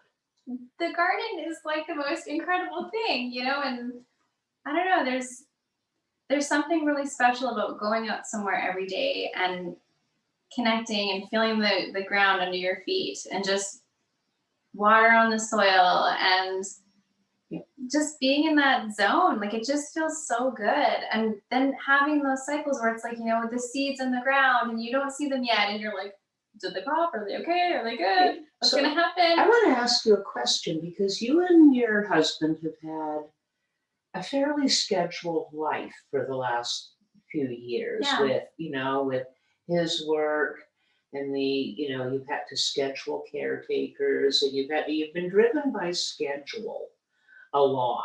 And I live very driven by the natural calendar. Like, I know when the equinox is coming, I know what phases the moon are in. And what I'm going to ask you, because I'm just dying to know, okay, is working more closely in the garden the way you have, has it put you into more awareness of all of the natural rhythms? Oh yeah. It must have been like. Okay, so yes, and in so many ways. Honestly, for me, if I were to just do a quick snapshot comparison, going from the scheduled task, like, okay, next on the list, that's a very anxiety-inducing place, and it's a very mental place. And I feel like, especially when I've gotten more in touch with like my body and myself and feeling into the world and responding, as things are coming up, like having the inspiration, oh, it's time to water the garden. It's time to do this in the garden. Oh, this fruit is ripe over here. Oh, this thing needs a prune, or this weed needs to move, And it's not like there's no urgency. There's times when there's urgency in the garden. That's right now. But also it's not anxious urgency. It's like an excited where it's like, this is the time, and that, I think for me, it's definitely bled into the rest of my life, where when the inspiration comes, I move towards it. If I'm finding there's a lot of resistance or there's like an anxious energy behind it, I kind of reassess. And I think, like, especially with the garden, it's all about prioritization, like things are coming on, things are happening now. So it's about being in the moment and responding to that in that immediate moment. not thinking about what you have to do in 2 weeks or whatever. Like you're right there and this thing needs to happen. I mean, planning, of course, being aware of what's coming up, but it's been actually really freeing. And it definitely, I noticed for myself, it goes along with my cycle too. You know, like for myself, I just started my moon. So I'm moving into like a new moon time, and it feels aligned. Yeah. You know, so watching like not only like the cycle, or like both the cycles and the seasons, you know, and then watching and witnessing myself participating in that and allowing that to guide. See, this is how I feel we're supposed to live. I agree, and it feels so much better. Yeah. You know, and I get way more stuff done that way. That's the other thing that kind of blows my mind. Isn't that amazing? You know, that's the thing that so many people find so amazing. Like, it's so good. It feels so good. Yeah. I have friends who come back from doing work in third world countries, and the thing they remark on over and over again is how much more leisure time there is in these underdeveloped communities, but how much work gets done when the need is there to get the work done. And I really feel we've lost so much of that in our culture with this. I'm going to call it what I've finally come to see it as in my life, wage slavery. Yeah. You know, we are so tied to being on that treadmill, and please don't be hard with yourself. I you know, you have children to feed, you have bills to pay, you have things you have to do, and it's a merciless It's a social system. construct. It's a system that is created by humans, so things can change. I truly believe that. But currently, right now, you do need money to pay your rent and to buy certain food or medicine or get insurance on your vehicle if you have one, put gas in the tank. And it's why I so deeply felt what Stephen Hawking was saying when he said that those of us who have seen technology evolve and be potentially the salvation of humankind, we want to see that happen. We do not want to see factories that simply enrich the wealthy and drive the rest of us into poverty, because now we don't even have jobs.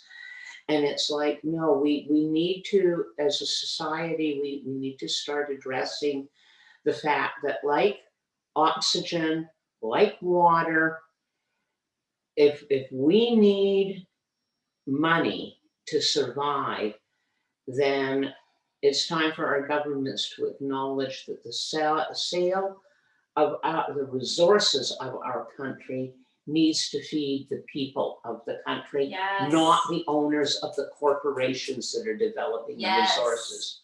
Okay, they don't own the coal. We own the coal. We should eat from the food, the coal, from the money the coal is providing. And I'm choosing coal because we all know how bad that one has been exploited, and how badly we have been exploited for other people to get wealthy on it. It's happening right now with water. It is. It is. And believe me, if you think things are controlled easily by food, just watch and see what depriving people of and things of water will do for their ability and willingness to compile this stuff. So I feel our freedoms are being, you know, we got sucked into this, outsource everything, it's easier, instant breakfast, instant profundity, instant wisdom, you know. Magic bullet. And it's bullshit. It's bullshit. Yeah. We need to learn how to look after ourselves and then the people around us. And that's the only way to do it, is to build that community. Yeah, the companies and your government, don't rely on them. Well, and they're businesses, they're not beings, you know. And that, like, we had a conversation a while ago where you were talking about the conservative government in Alberta in the 70s versus now, night and day. I don't want to get into that part, but what I do want to talk about is, you know, this idea where the whole purpose of the government is supposed to serve the people, the people's needs. A government is not a business. However, it runs itself like a business. Well, that's new. And that's something that's a construct that's gotten more and more and more in the 21st century. A It's this idea government of is capital. supposed to look after you. You know, like if you go back to, say, a kingship, okay, a kingdom. The king is supposed to collect a portion of everything. He's supposed to collect some of the crops. That's all brought, locked up in the castle, kept safe to be dispensed to the citizenry as they need it. The castle was where you had the root cellar. The castle was where you had the pens that could keep the animals alive against the wolves. You know, it was all a big thing of protection, and the whole community benefited. But when we're going to take all of this and we're going to make this group of people rich, and you guys are going to keep working to pay. And we saw that happen the more and more and more we bought into governments. But in the 20th century, when we went from backed currency that, you know, this piece of paper represented that ounce of gold, and that ounce of gold was real and was there. Yeah. When we went from that to fictitious fiat money, but fictitious money, all of a sudden it became very, very easily to push prices way up and push wages way down, and because it wasn't based, the currency wasn't based on anything on real anything. anymore. It was all fictitious. It was all notes. And so we need to get back to real food, to real products, to real community. And, you know, technology can link us and unite us, and I'm seeing it happen. We just need to keep finding the ways that we can control it. Yeah. But a government's job isn't to make a profit. A government's job is to look after its citizens. So when we talk about, oh, the post office lost X amount of money, no.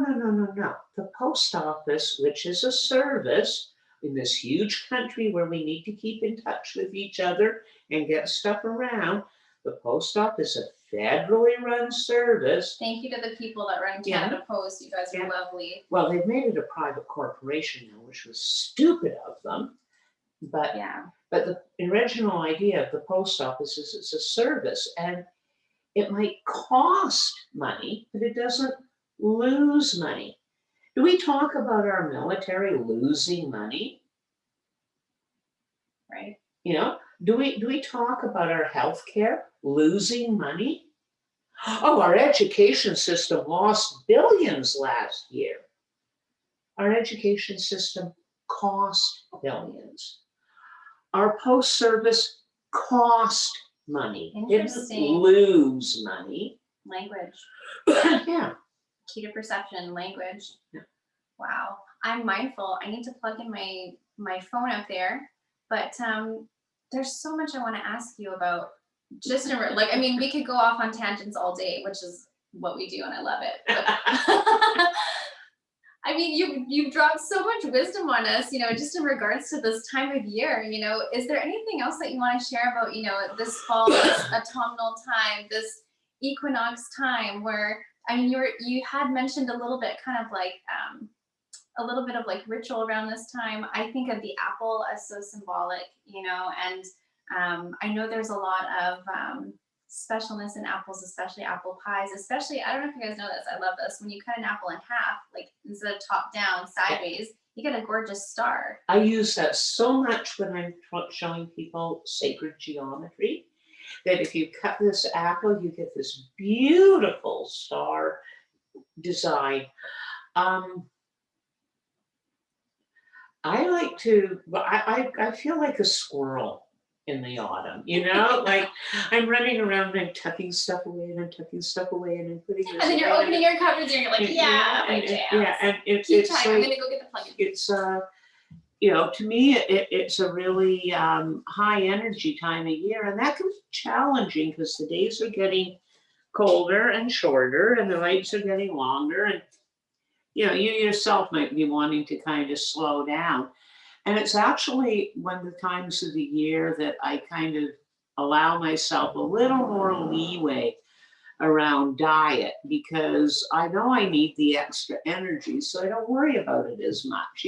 So I might not eat apple pie for breakfast in the springtime, but apple pie for breakfast in the fall feels really right to me.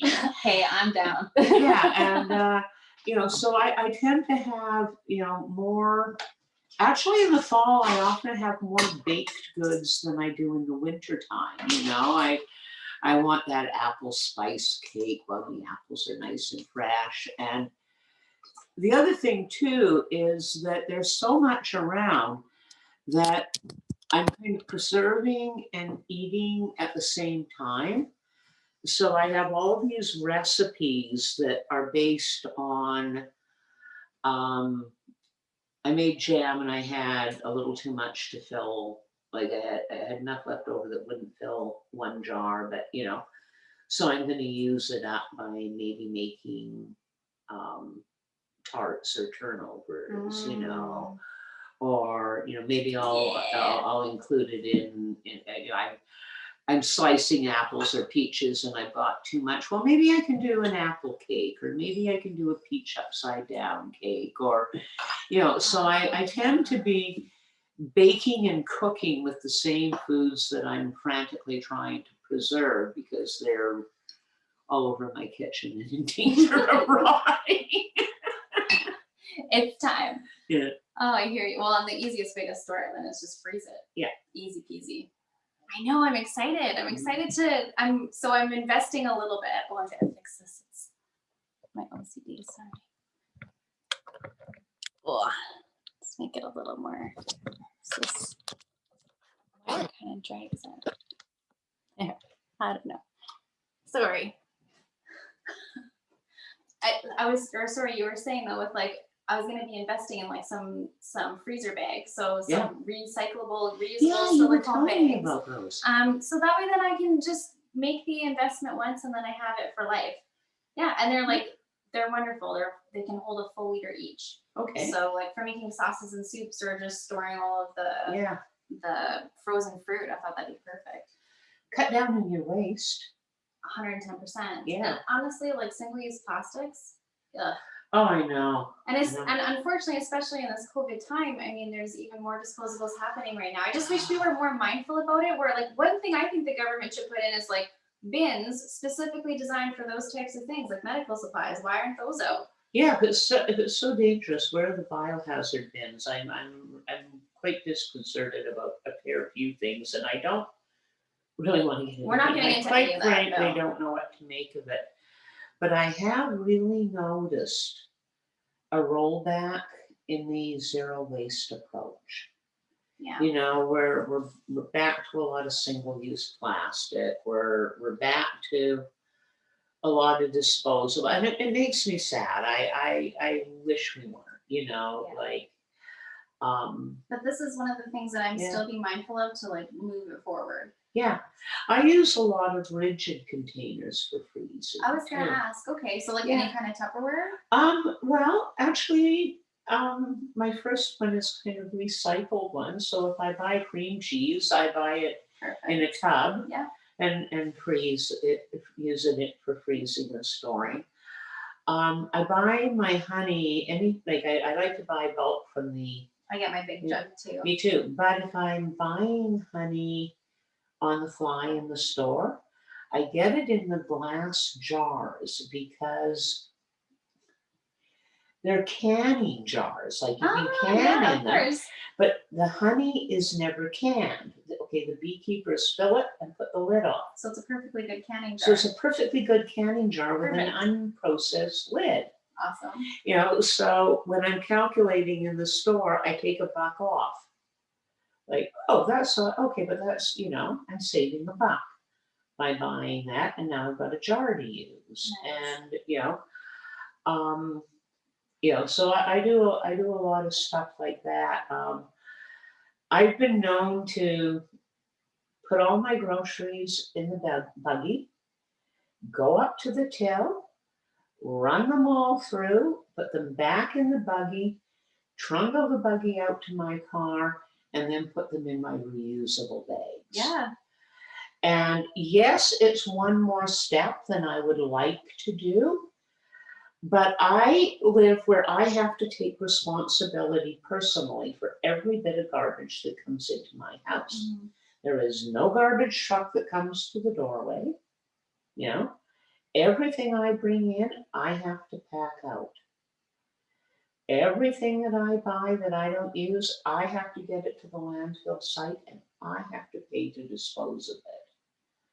So you start applying that and you start getting very, very, very conscious of garbage. Well, you see it, you know? You see it. Yeah. It's right there. Wow. Yeah. Do you have any other tips like for the fall, just to kind of, I mean, reduce waste and also to, I don't know, kind of be creative in those ways? Well,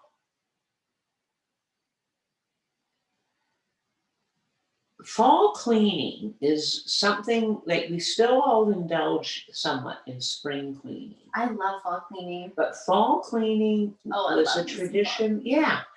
And so, you know, like take these last few weeks of decent weather to get to those things that you have to move furniture out to, you know, get the cleaning happening and so that you're tucking things away in a nice orderly way. Mhm.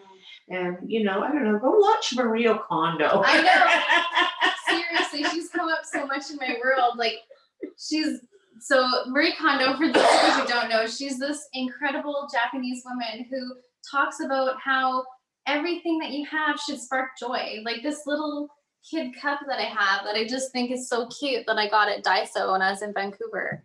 And I freaking love it. It's just, it brings me joy. So it's choosing the things in your home that spark joy.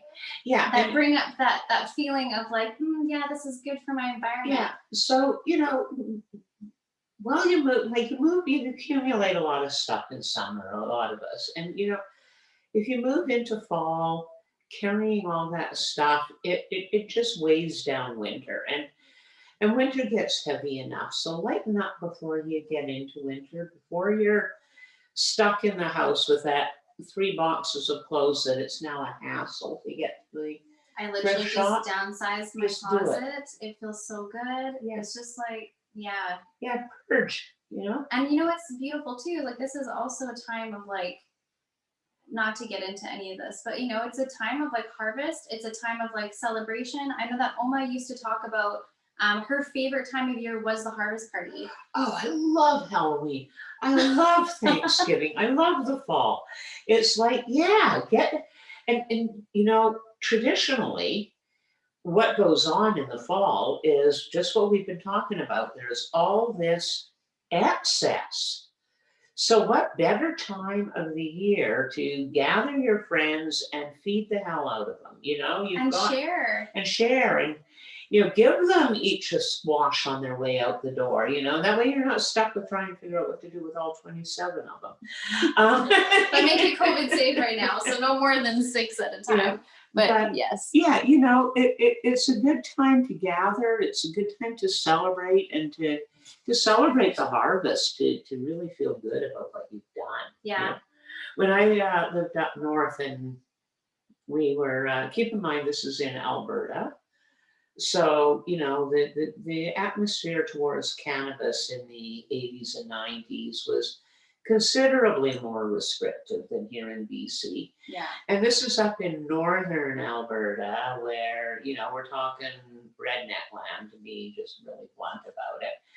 So we had there was a bunch of us that were the I love your bluntness. the Peace River Grass Growers Association. Peace River Marijuana Society. And there was a few things that happened, like the annual fees, the annual dues, and there were annual dues, they weren't high. But everybody's $100 got thrown into a bank account so that it just was carried from year to year to year. So if any of us ever got busted, we had a nest egg for bail, lawyer, you know, etc. Nice. Even if it didn't cover all of it. I love that there. The community had that to protect itself. And it did end up getting used for 2 of the members, not me, but but two really, like, I think it was something like 6 years before we had to hit it. And then it was like 3 years before it got hit again, you know. So we'd have the fall harvest party, okay? We do the potlucks and we'd have everything, but everybody would bring at least an ounce of their cannabis harvest. Oh, I love this. Okay. Now what we did, and this is I love This this is so fun. because we had a contest. Now the judging method was that the bags got a code put on them. Okay.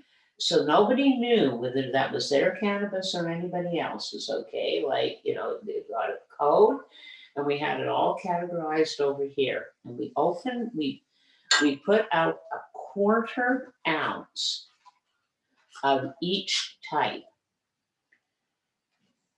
The first baggie empty was the winner. Okay. We figured stoners know what's good. They're going to empty the good stuff first. Honestly, I love that. Worked every time. People would go, oh, is this ever? Hey, A over here. No. D, try D. Oh, yeah, D's got it, you know, and bam, it would be empty. We'd go, okay, we'd be back in. Okay, so you do this. It was. From that time, like, was there, like, what stood out to you? I mean, it's just so delicious. There's so many things that would come into like consideration, and it was probably so cool too, because then you all got to like enjoy each other's fruits of your harvest. Yeah, and we got share stories. We got a chance to gather one last time before winter set in, which up there everyone was an ordeal. Kind of, yeah, like it's an ordeal. So fall traditionally get together, harvest, eat the excess. And in a lot of primitive communities, it was the time where you culled the flocks, okay? Like, you weren't going to take every single beef animal into the next spring. You weren't going to keep every sheep alive. You weren't going to, there was going to be a certain percentage of the animals. So it is like a dying time. That needed to be taken out so that they could get the rest of them through. So you butchered and you feasted, and you feasted and you feasted. Yeah. And then you also had for the winter to keep. Yeah. Yeah. Wow. Well, there's just, I don't know. It's interesting to me how simple those times seem, but how important that knowledge and that tradition is. And I think about, kind of what's going on now on the planet, and how for a lot of people, like, we've really lost touch with being the ones that are doing the things, instead of outsourcing. It's like, I'm the one that's sowing the seed. I'm the one that's watering the garden. I'm the one that's, harvesting and pruning and turning that into something that I can use for later. Like, it's so vital. For instance, I know a tiny handful of people my age who make a lot of their own clothing. I know almost nobody in my children and grandchildren's age range that make any of their own clothing. But when I look at my mother's generation, she knitted us mitts, she knitted us socks, she knitted us leggings when they were in style. She sewed, and you go back prior to that, we wove our own fabric. And now we have become convinced that all of that is like rocket science and best left in the hands of the professionals. And how much of your power do you want to give away? I love sewing personally. I feel lucky, and like my mom sewed, so I was around it when I grew up, and we would make like little dresses and stuff, and outfits and shirts. And then I got to mending, and then I would just kind of alter my stuff, and I love it. So the only sewing machine I know how to use is my mom's, though. So I just talked to her the other day. I'm like, it's time. She's like, okay, so we're gonna unearth it and have it available again, because really, I feel like that's also sovereignty: food, clothing, shelter. And that's a whole other episode. That's a whole other talk. But yes, I love it. Well, I feel like we talked about a lot of things. I'm curious, for everyone who's still with us, do you guys have any questions for Sarah?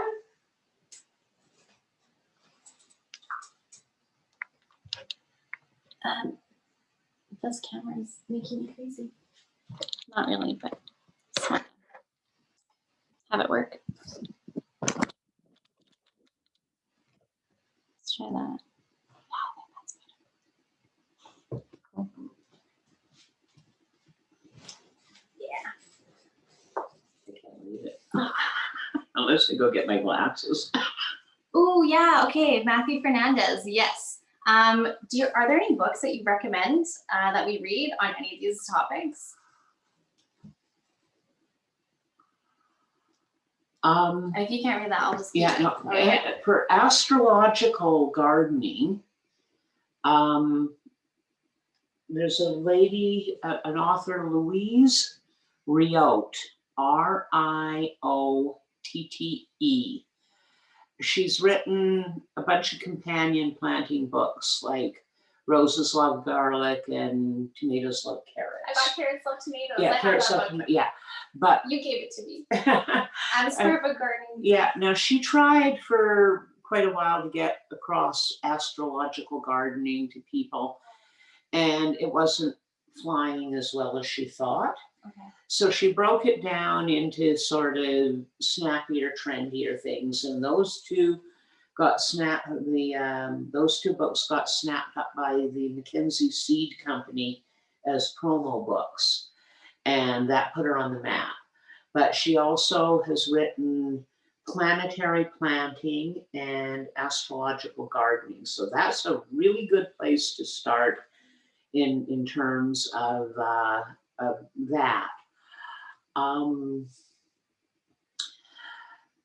Square Foot Gardening by Mel Bartholomew. I have his books. I'll just go get them so I can show you. And How to Grow More Vegetables Than You Thought Possible on Less Land Than You Can Imagine by John Jeavons. That's Jeavons, John Jeavons. And it's How to Grow More Vegetables. And it's fabulous. It breaks down, 8 weeks before your frost is going to stop outside, start growing your tomatoes.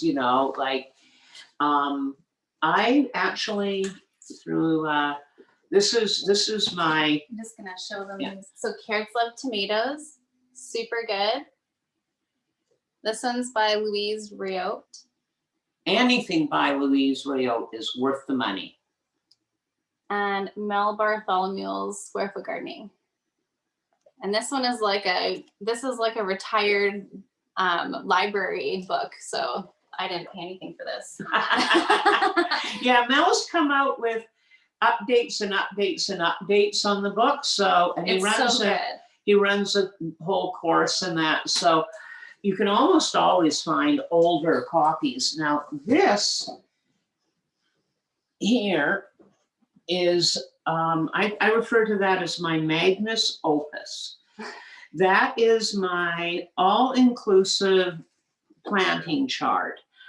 I got really tired of cross-referencing John Jeavons with, his how many plants per person to plant, and and that with Mel Bartholomew's how many to space, with my Seed Saver's Guide of how many do you need to save seeds properly, with my, with my companion planting guide, with my what time of the year do you plant it. So I put together this chart, and it gives you the common name of your plant. So,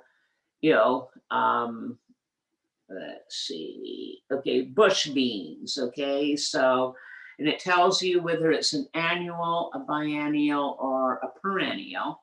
So bush beans are an annual.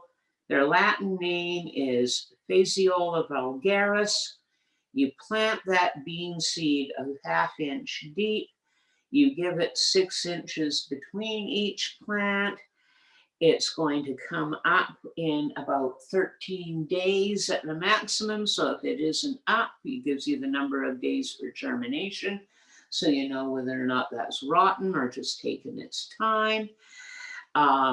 It gives you the nighttime temperature to plant at. So don't plant your carrots if it's 4 degrees at night, okay? They need it up around 10 at night or they're not going to germinate. So it's got that, the germination temperature. It's got the number of days to germination. Then it gives you the number of weeks to harvest. I love this because then I Yeah. can start planning it out in advance of when I start, Exactly. and then it's like Yeah, if you know for that that schedule yeah. part of Alva that he loves. Yeah, Is this if right it's now? going to take 4 weeks, you know that you're going to be able to plant it like lettuce. It Yeah. takes 4 weeks. You're going to plant it over and over and over and over again, so you've always got nice fresh lettuce. So you're not going to, you know, and if something takes 13 weeks and you only get 8 weeks with no frost, you're going to know before you get into it, no, I can't do that one here, you know. So the number of weeks to harvest, the number of plants per person that you need This to is plant. golden. This is golden because when I think about food security and sustainability, this is what I need to know. How much do I actually have to grow of each plant in order to get the crop that I need to survive? Yeah, yeah. And so maybe you need 6 cabbages, okay, to get through the winter. So plant 8 or plant 10, but know that you need those 6 to get you through. And then we start getting into the seed saving information. So how is it pollinated? Is it pollinated with insect help? Is it self-pollinated? Is it wind pollinated? Now, the reason those things are important is if something's self-pollinated, it's really easy to save seed from. It's really, really easy to save seed from self-pollinators because you don't have to have them far away from other plants for them to breed true. Okay. You know, like your beans, you can grow black turtle beans in this bed. You can come over here. You can grow red kidney beans in that bed. You can go over there. You can grow your lovely blue lakes for fresh eating over there. You can go over here and do your runner beans or your pole beans because you've got all that room to go up, and they're not going to cross with each other. So it's really important. But things that are insect pollinated need a fair bit more separation because the bees are going to be going from one to one to one. And things that are wind pollinated, they need a lot of space because the pollen is light, it's going to drift on the wind. So corn is a big one. Corn can cross-pollinate with corn miles away. You know, so you need to know how it's pollinated. And then you need to know how far apart do you plant to keep your seed pure. Then you need to know how many plants you need for good seed purity, okay? Yeah. So you might need 1 squash plant to grow enough squash for you to feed your family for the winter. But if you're a seed saver or in a seed business, you don't want a dozen or so squash plants so that you've got diversity, so that you can take pollen from plant A and put it on plants B and C, female blossoms, and you can get, you know, all sorts of genetic diversity going on within you. So this tells me how many plants you need for really good seed diversity. Awesome. And then how many years will your seeds keep? You really need to know. important. You need to know. You need to know that onions aren't going to keep any more than 2, maybe 3 years, and neither are parsnips. But those tomato seeds and those pepper seeds, decades, you know, like, so you need to know how long. So you need to know when you're starting to grow out, you go, oh, I need to grow parsnips, but if I don't grow out those Harris model that are now 2, 3 years old, they're going to go to waste. So I better plant them and get more of that into my seed collection. So, you know, you can rotate the varieties that you grow based on how old your seeds are, you know. Like for my tomatoes, I have about 120 tomato varieties in my collection. Just a few. I can't grow that many every year. Most years I grow out 20 varieties, maybe 25. Then I buy more and go up and bring it up to 30, but we won't go there. But I grow out my tomatoes for seed as I get low or every 5th year. Okay. Okay, so I might have, a jug like that of tomato seed, but it's 4 years old. I'm going to grow out new stock and I'm just going to throw those. Okay.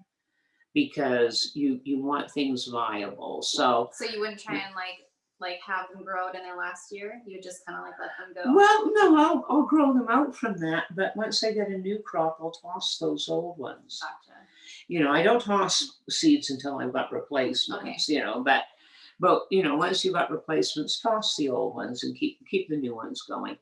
So on the back of this is all the directions on how to use it. And we've got it in our calendar. I'll go get it. Every year Wise Woman Seeds puts out an astrological planting calendar that has all the moon signs and the appropriate activities. Last year, for the first time, we did a date book, a journal type date book. And we launched that last year and we're really, really pleased with it. So yeah, we're putting the calendar together right now. It'll probably be ready in about a month, maybe 6 weeks. But this is in both the date book and the calendar. And of course, I can certainly send it off to people as well. So if you're looking for Sarah, go to Facebook and go to Wise Women Seeds and you guys can chat there. Or do you have a website? Not yet, although we've got an appointment next week with the tech to set one up. Yay! Okay, so it's coming. So this is Wise Women Seeds. This is her gardening calendar and Garden Like a Guru. I have been using your calendar for 2 years now and I love it. And I love that, like, literally, here's I'll just show you. We make our little notes, our growing notes on there. So depending on what we're doing, and as you can see, it's got the new moon, the full moon. It's got all of the different astrological symbols. And then on the back, this is the coolest part. I look at this page every day. It gives you all of the meetings. So on the day, what you're doing.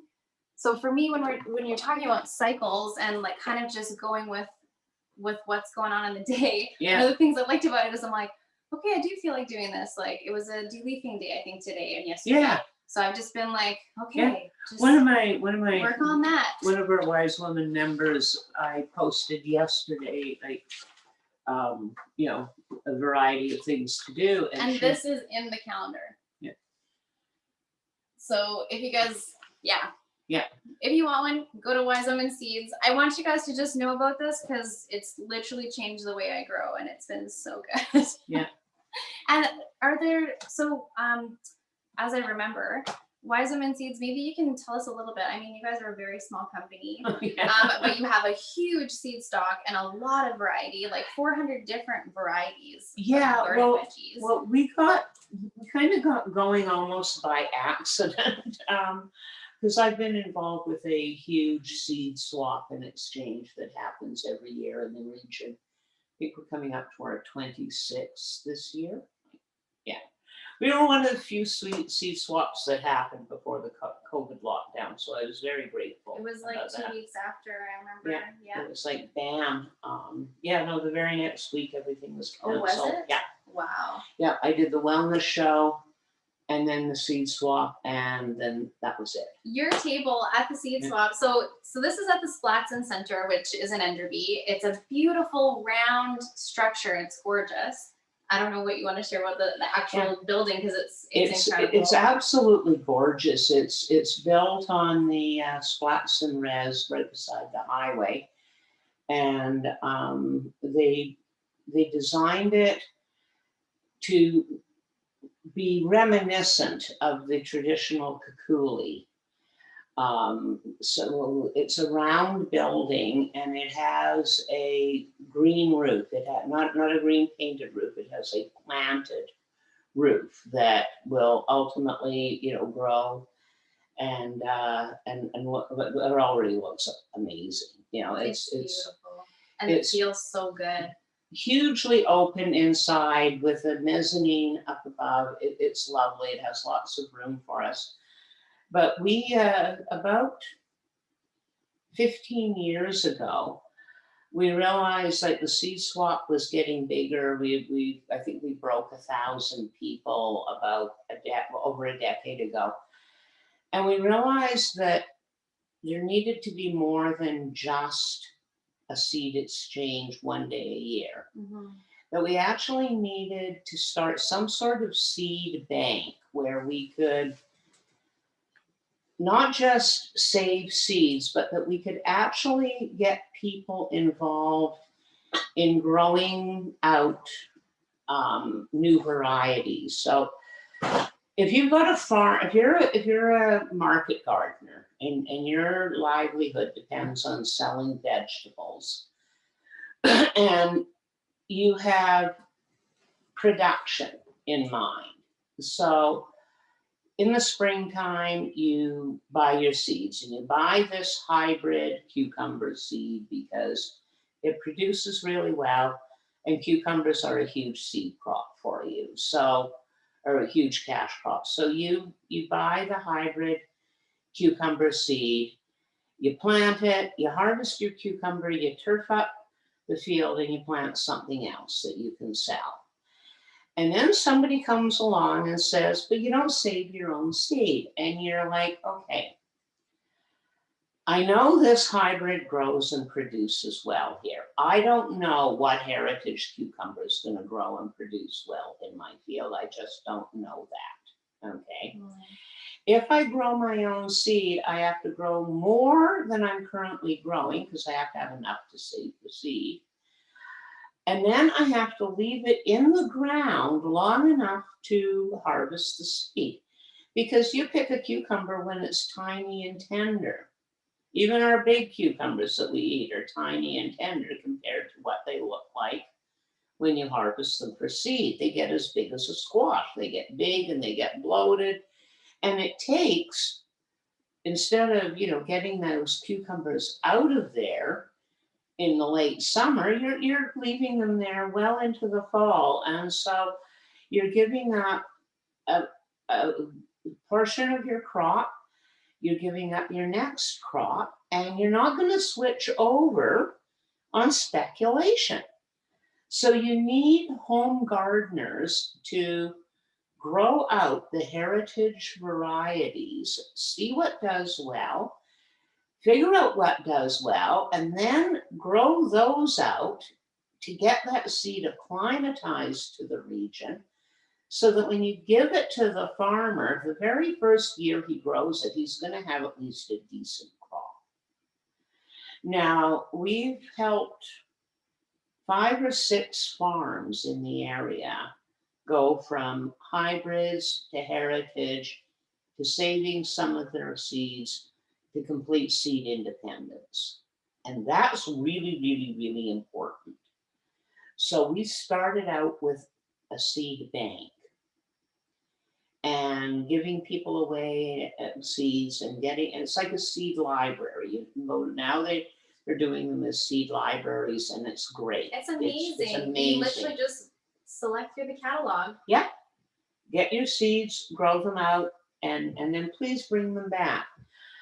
Well, as I started traveling around and giving seeds out, I found out something that just is silly.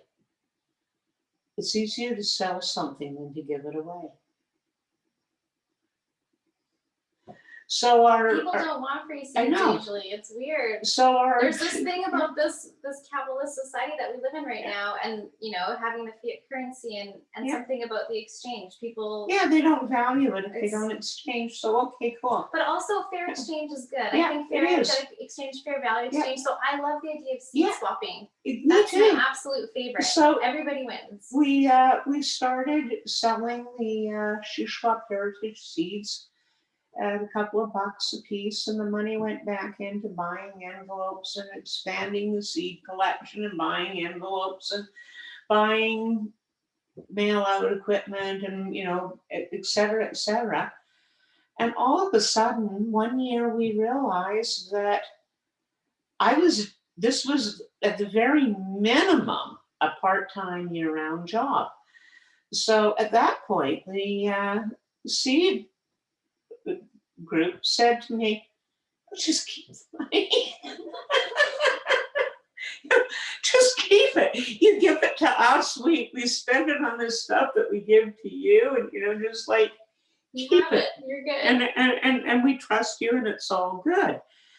And it just kind of kept growing, and it got to the point where we actually had to make it a company, and I now have a partner, and it's kind of magical. It's so magical. Okay, Yeah. so this is the fun thing. So back to Splats and Center. So Sarah's booth is like literally in the middle. So there's like these rows in the bottom, and then there's the mezzanine. So I'm up here. I'm with my friend Todd. I call him No Till Todd. He's the best. Him and his wife Jolene have this amazing company called Sweet Soil, and that's where I get all my soil from locally. Todd is a genius. Yeah. I will have him come and chat with us someday.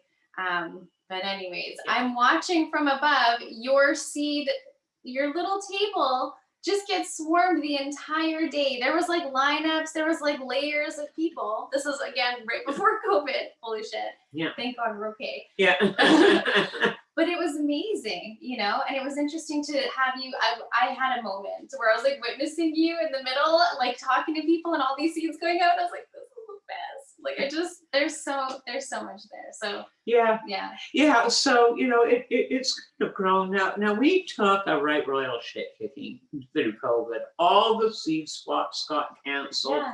That was my only sale vector. I said to somebody, it's like, how a retail store looks forward to Christmas. Well, I'm more like the Halloween store. Like I look forward all year to this like 6-week window that you can actually sell things and people will buy them. And then you're right back to sewing the costumes, doing the repairs, and waiting, hoping that next year. Well, the seed business is the same way, Like I put everything into the ground, I get seeds out to my growers, I, get all these people on board, I get everything happening. The summer happens, I grow my gardens, they grow their gardens, fall comes, and people start sending me their seeds, and some of them know how to clean them, and some of them don't. So I'm, You've been cleaning carrot seeds? I've been cleaning carrot seeds for the last 3 days.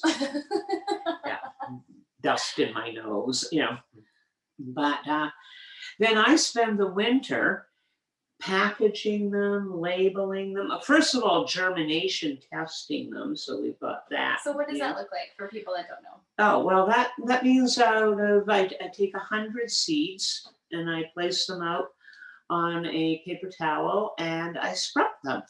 And if 50 of them germinate, that's 50% germination, and they'll be going on the free table.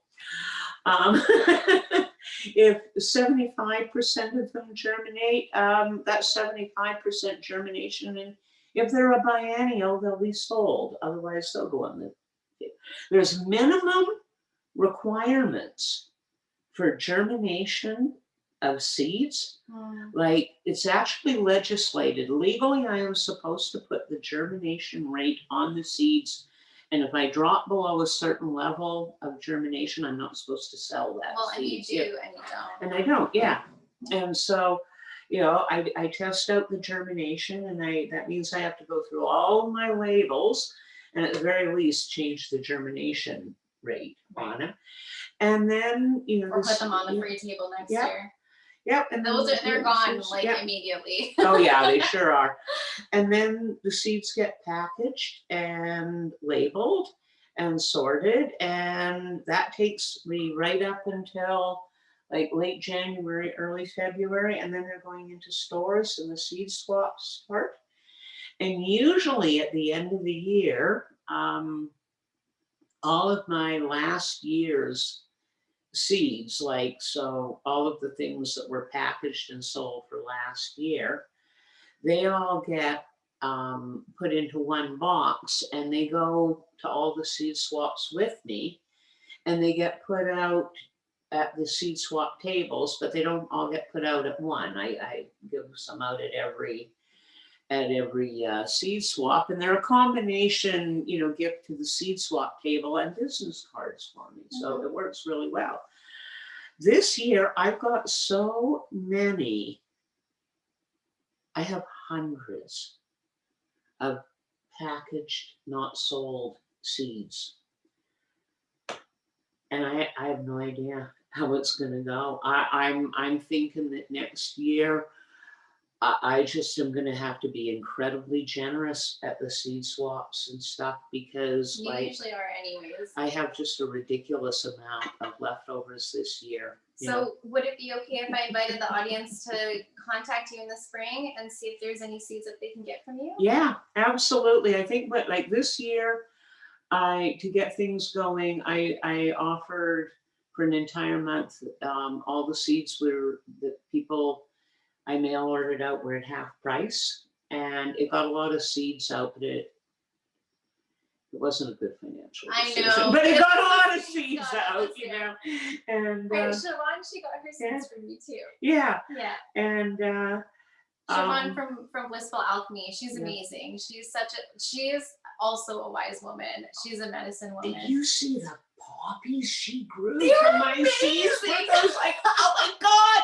I told her I need They were seeds. big, juicy poppies. I told her I need some seeds back on those, because those were astoundingly They were beautiful. amazing. I searched all over the place to get true opium poppy seeds of a real large head formation, so that they're easy to bleed and get the sap from. And this lady Siobhan happens to live down in the lower mainland of British Columbia.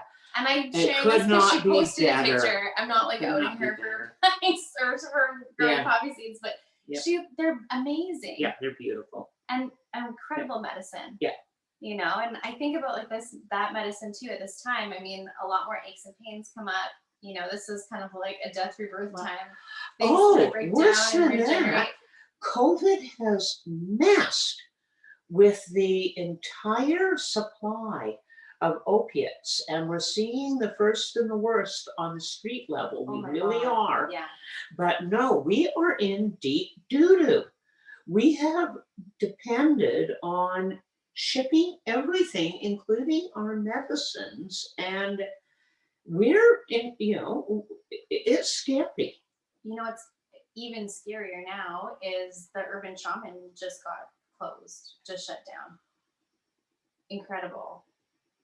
They've been servicing the community for like 25 years. And for those of you, for those of you who don't know the Urban Shaman, so this is Chris Bennett. He's amazing. He's an incredible cannabis historian, and his partner Selena, they have been peacefully and responsibly retailing medicine to people in the community, and it's 30 years. Almost 30 years. I know, it's got to be. Chris was one of the first hemp protesters in Canada. Shit, I was in communication with them in the 90s. Yeah.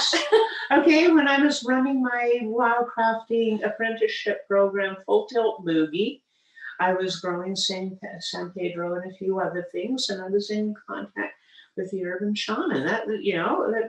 This is horrible. It is. So a lot of people have been using these natural medicines like kratom, for example, to help with replacing opiates and getting off of opiates, or at least using it as like an intermediary therapy. It's not addictive. It is safe if you're using it properly, and it's something that's really like liberated so many lives. So to continue to carry the torch, there's a new cafe that's going to be opening up in Vancouver that will also be safely and responsibly retailing these medicines to the community, because you're totally right. We're in the middle of what I think is the beginning of the worst and the worst and the worst we're going to see of the opiate crisis. And I don't especially when supply chains are interrupted, especially when people are starting to cut product with other questionable substances. You know, Please get your drugs tested. Get your drugs tested, please. Please, it's free. Please, honestly. And push for decriminalization of drugs. Okay? Can we talk about that? Please. Please. Okay, if it's decriminalized, you can get from a safe supply. Okay? It's just that simple. Yeah. I could list dozens of countries in the world who have saved themselves thousands of dollars by simply decriminalizing drugs. If there is no victim, there is no crime. Okay? Yeah. And the worst crime, one of the most horrific crimes, is causing harm so you can live off the money of it. So that's what we've got going on with illegal drugs. We've got people who are living off of the sale of illegal drugs, and very few of them really care anything about anything but that money.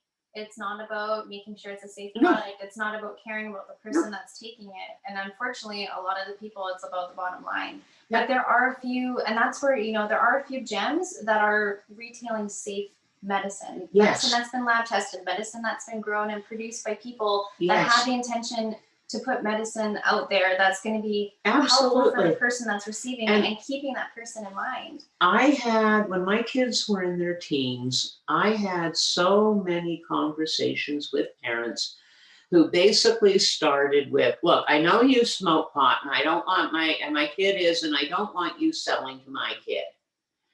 And my Nice to meet response you was too. always, no, these were friends. Oh, These God. were coworkers. These were, you know, people who in my opinion, should have known better.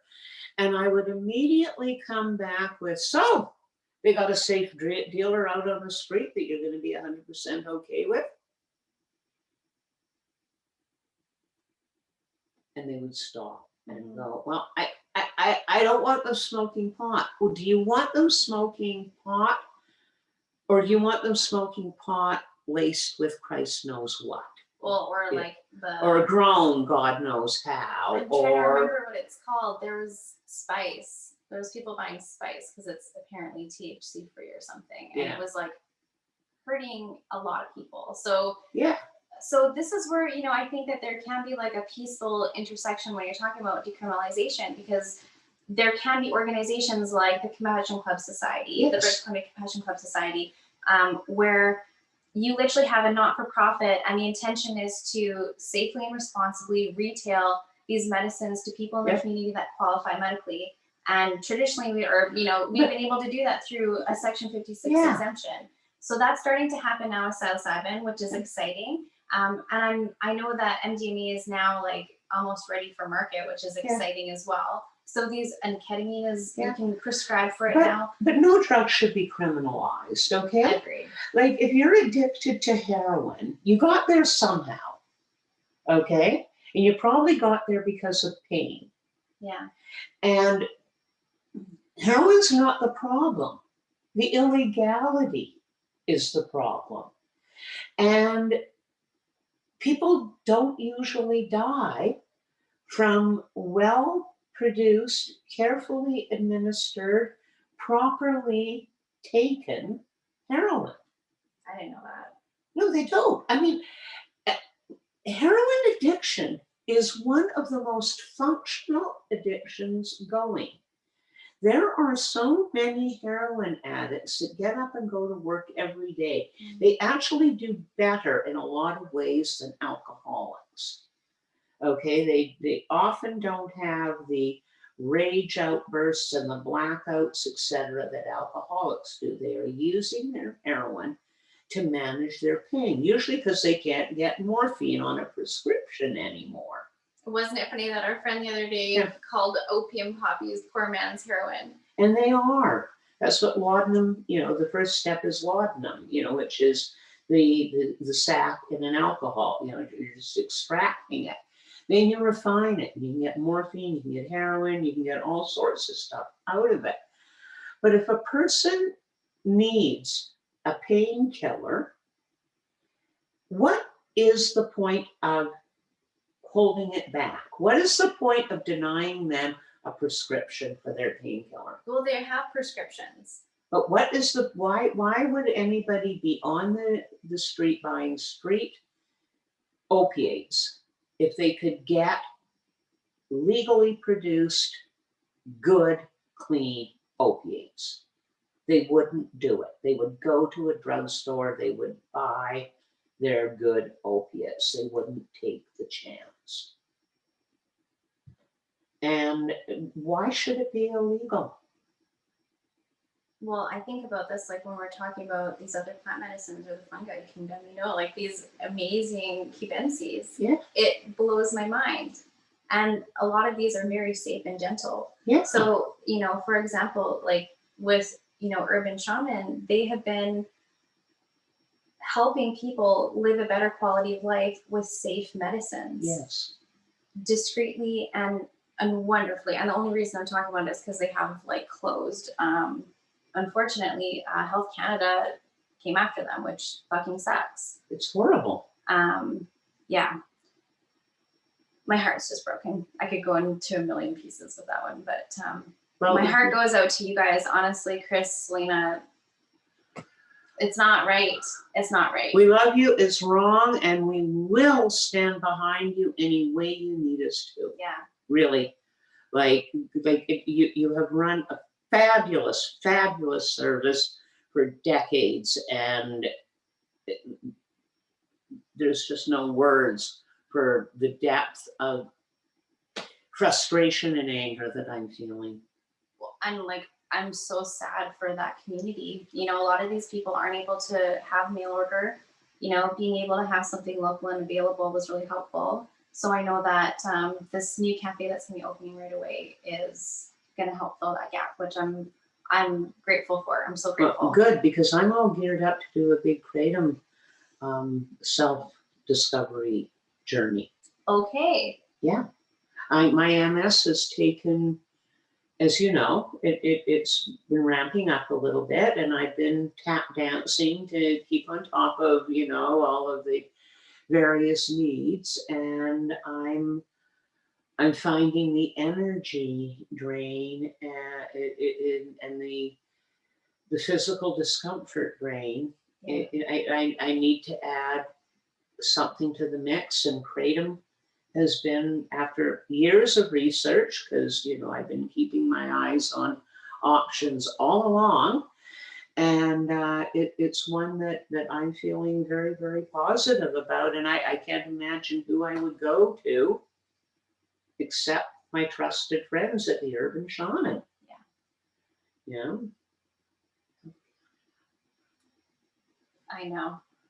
Trust me. Do you have some time for some more questions? How are you feeling? Speaking of a little parched. Okay. Where are we at time-wise? Let's take a peek. It's already 9:30. Oh my God. We've had fun. 2.5 hours. We could We've had a probably lot of say fun. goodbye. Okay. Well, Sorry to talk your ears off.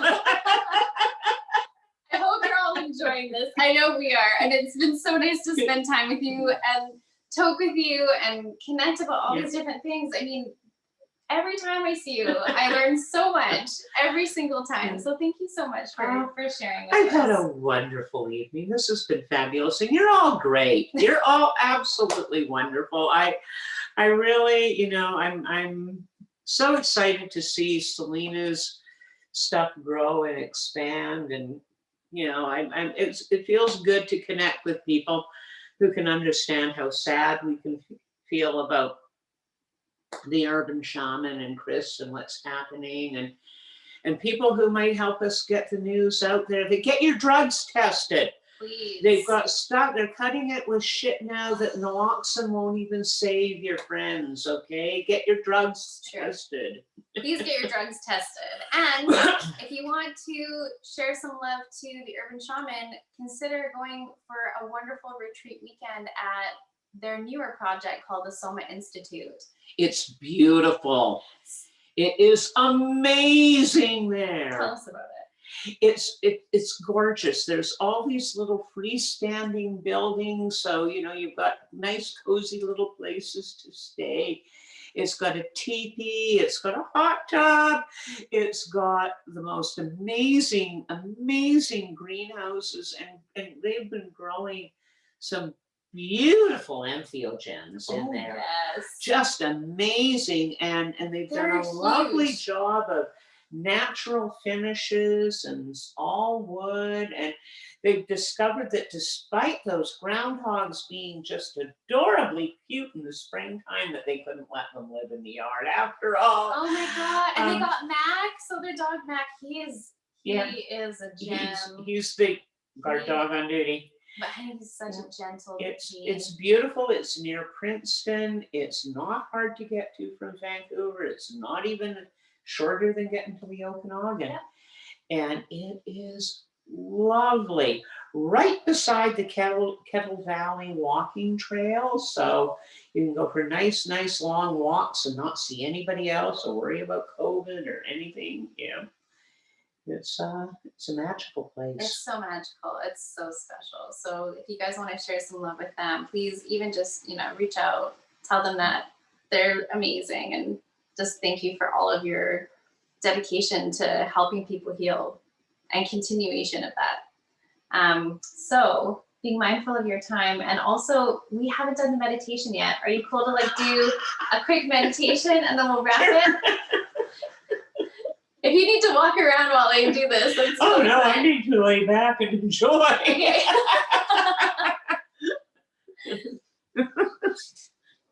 So I want to share, if you want to take a moment and kind of shake off anything that you just need to release, please do that.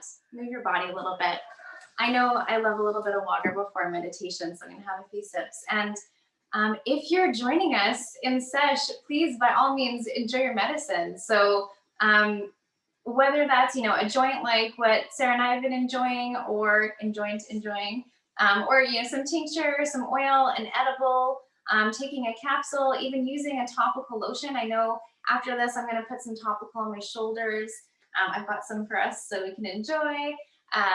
Just really enjoy the medicine. And while you're working with the medicine, working with cannabis, I invite you to really just take a moment and get present with her. So just, if you have a bud in front of you, just do a little bit of eye gazing into the cannabis, into the bud. Smell her beautiful flower.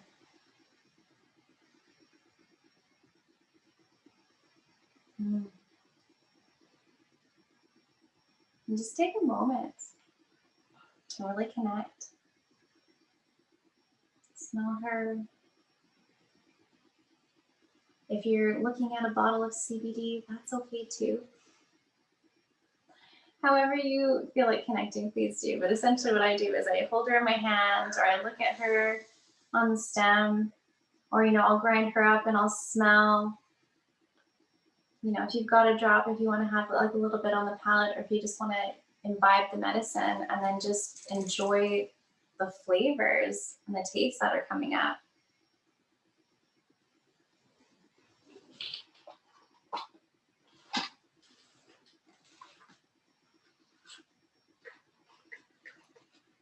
And just take some time.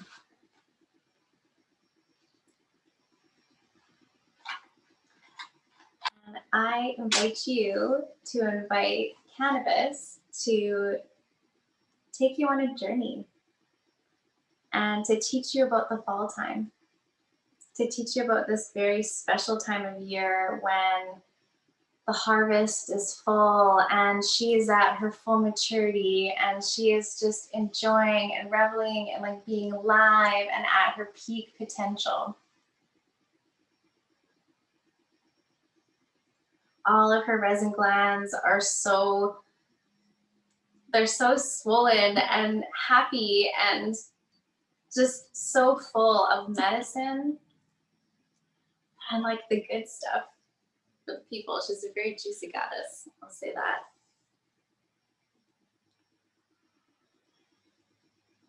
So as we get settled, I invite you to just sit or lay in a comfortable position.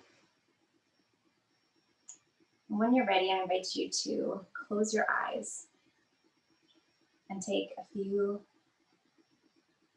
deep, conscious breaths.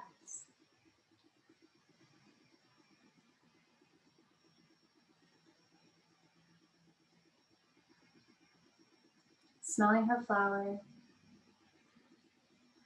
delighting in the gifts that she has for you during this harvest time. She's showing you now how to live to the fullest potential, to really reach out and allow this natural evolution of self to unfold in your own perfect cycle, blossoming at her perfect time.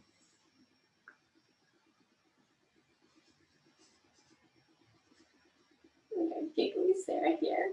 What do you want to share? You're so funny. Are you laughing at the smoke? Sarah's tripping out in the smoke. What did you see? Let's meditate. We'll start a fire.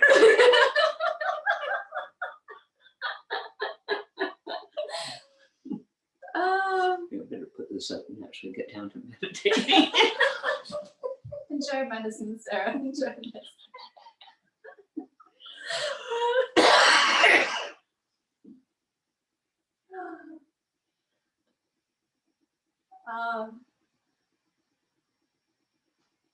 I also want to share, you don't have to take a lot of medicine to feel the medicine.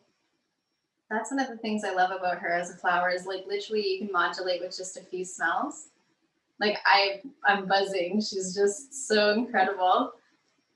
Smelling the flowers.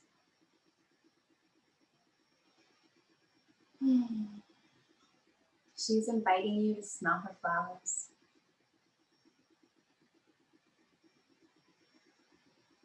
Imagine yourself in a garden full of cannabis that's beginning to bloom. Maybe you're in my garden. I hope you're in yours, if you have one. And imagine these gorgeous beings beginning to show you that yes, she is going to bloom. Yes, this is her time. Yes, opening and really expressing her fullest self. Here and now, the time is now. As you lean closer, I invite you to notice her beautiful hairs glistening, inviting you in closer. And then being hit in the most loving way with this incredible aroma, this very distinct pungency that attracts and commands your attention. She draws you in. And as you lean in closer and you continue to smell her sweet, distinct aroma, I invite you to pause and just really appreciate all that she has grown to give you now.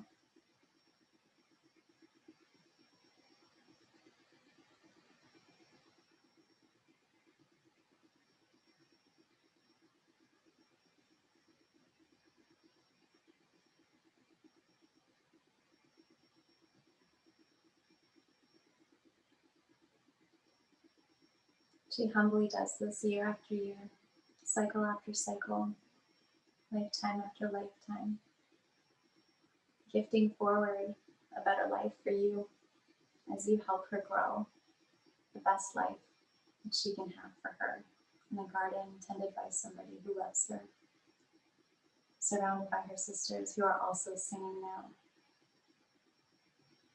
And as you continue to appreciate her, you do begin to notice that you hear her so softly begin to sing. You hear this almost whisper of a high-pitched tone. Ooh.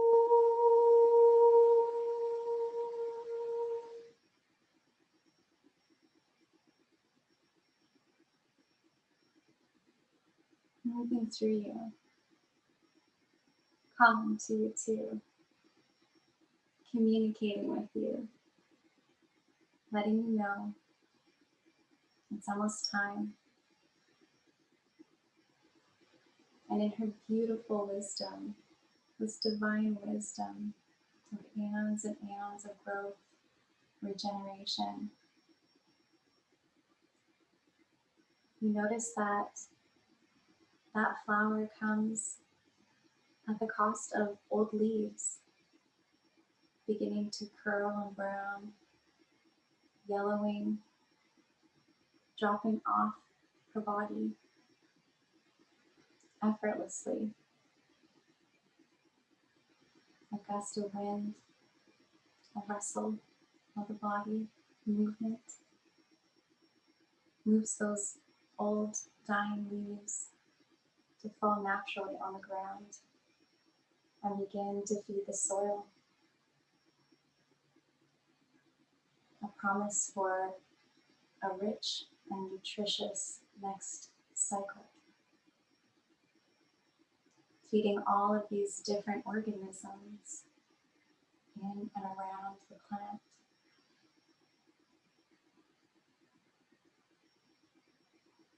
You notice as her leaves light up yellow that she's communicating with you. She's letting you know which leaves to drop. She's calling to you again, but to just help free her a little bit, unburden her a little bit, help her move better, help her flow better, help her feel better. Releasing that which has served a wonderful purpose, has brought her and you to this place now in this autumn time. Allowing, in essence, a fruition of a fulfillment of self as we unburden ourselves of those lessons, of those beliefs, of those social constructs, of those ideologies, of those recordings in our head of other people's voices that we misinterpret as our own. As we release all of those things, we release them with the promise that they will bring in fertile soil for the next cycle. And as you see the roots get nourished, and as you see the regeneration happens, she reminds you that this has always been, these cycles have always been, and that you are a part of them. They are part of you. And together, we journey through this next cycle together. As harvest draws near, her tone gets louder and more distinct, drawing you in until you look at her beautiful flower at its peak potential. And with her permission is the invitation to harvest. She lets you know when it's time, and you let her know that you've heard her call. You hold her leaves. You connect with her. You share with her how grateful you are for this time you've had together, for the medicine that she's gifting you and your community, and for the better quality of life that's to come as you imbibe her body and assimilate her medicines. And as she becomes one with you, merging with yourselves, becoming a part of your physiology, you work together as you navigate the next steps. It is a continuation of a relationship in a new form. As sometimes death and rebirth brings. Consider that a part of this cycle, the death, the darkness, becomes the darkness of the womb and the rebirth and the new life and the new flower. This is the continuation of the cycle.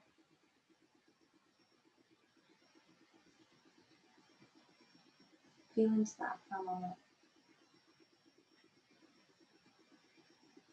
This eternal rhythmos that we're all a part of, and that we all get to experience together here and now. And how special this time is.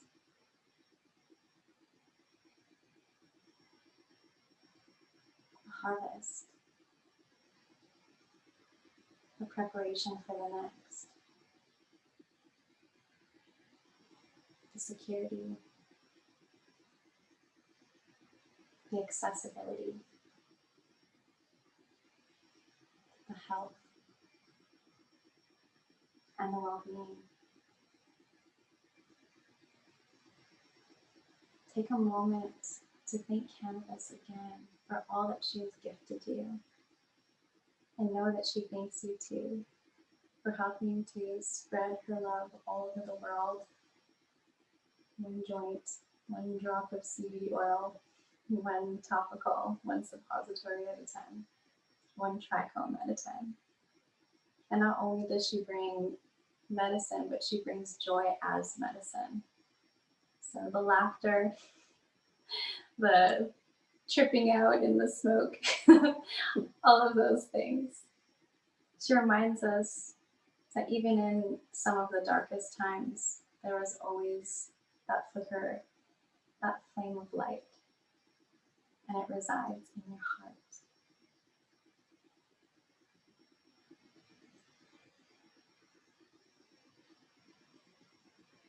And just the kindness and the compassion within you.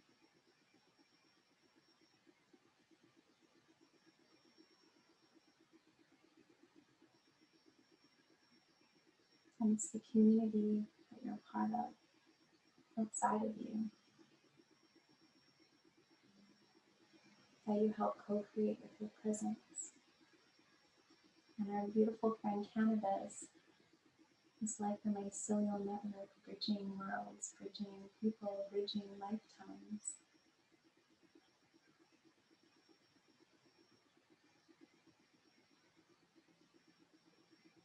She is our friend.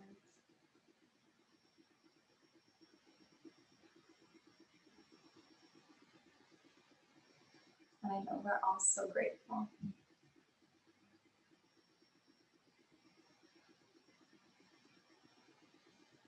So I invite you to take a few more deep and conscious breaths and really feel into this moment.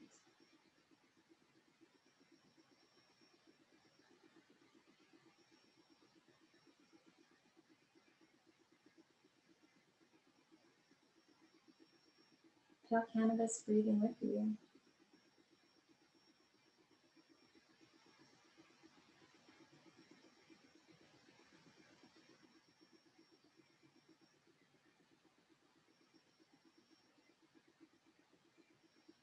When you're ready,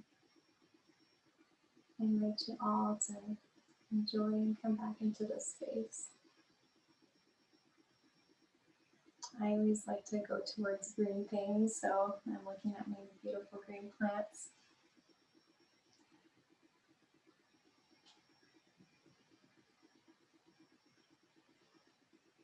And I just have to say, like, this is such an abundance time, you know, and I just feel so grateful for all the abundance that Cannabis brings to us always. So thank you. Well, next time I'll try not to disrupt the meditation by building the autumn bonfire. It was very appropriate. I want to say it was actually perfect. So we had our little Yule fire. We had a mini Yule log. And here we go. Yeah. I'm so grateful. So I know that some of you did have more questions. So what I'm going to do after this is I'm going to make a list.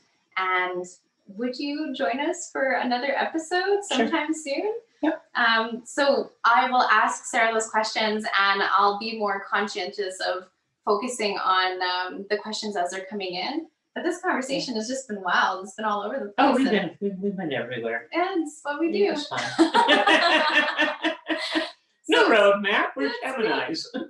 I know. I'm on the Taurian cusp. I'll ride that one. But yes, Yeah. I know you're full Gemini. I love it. Well, I'm Or 28, so yeah, I'm kind of in You're the, cuspy too. I'm in the third decan. Yeah, you're cuspy. Okay. Yeah. Geminis can talk. But there's so many interesting things to talk about. So I wanted to just give a quick shout out to everyone who's still with us. And thank you so much for joining us and talking with us and being on this journey and learning. Yeah. Oh my God, it's been so much fun. So Susie Sherlock, again, thank you so much for being here. Blackjack 713, thank you for coming. Thank you for the trees and for the autumn.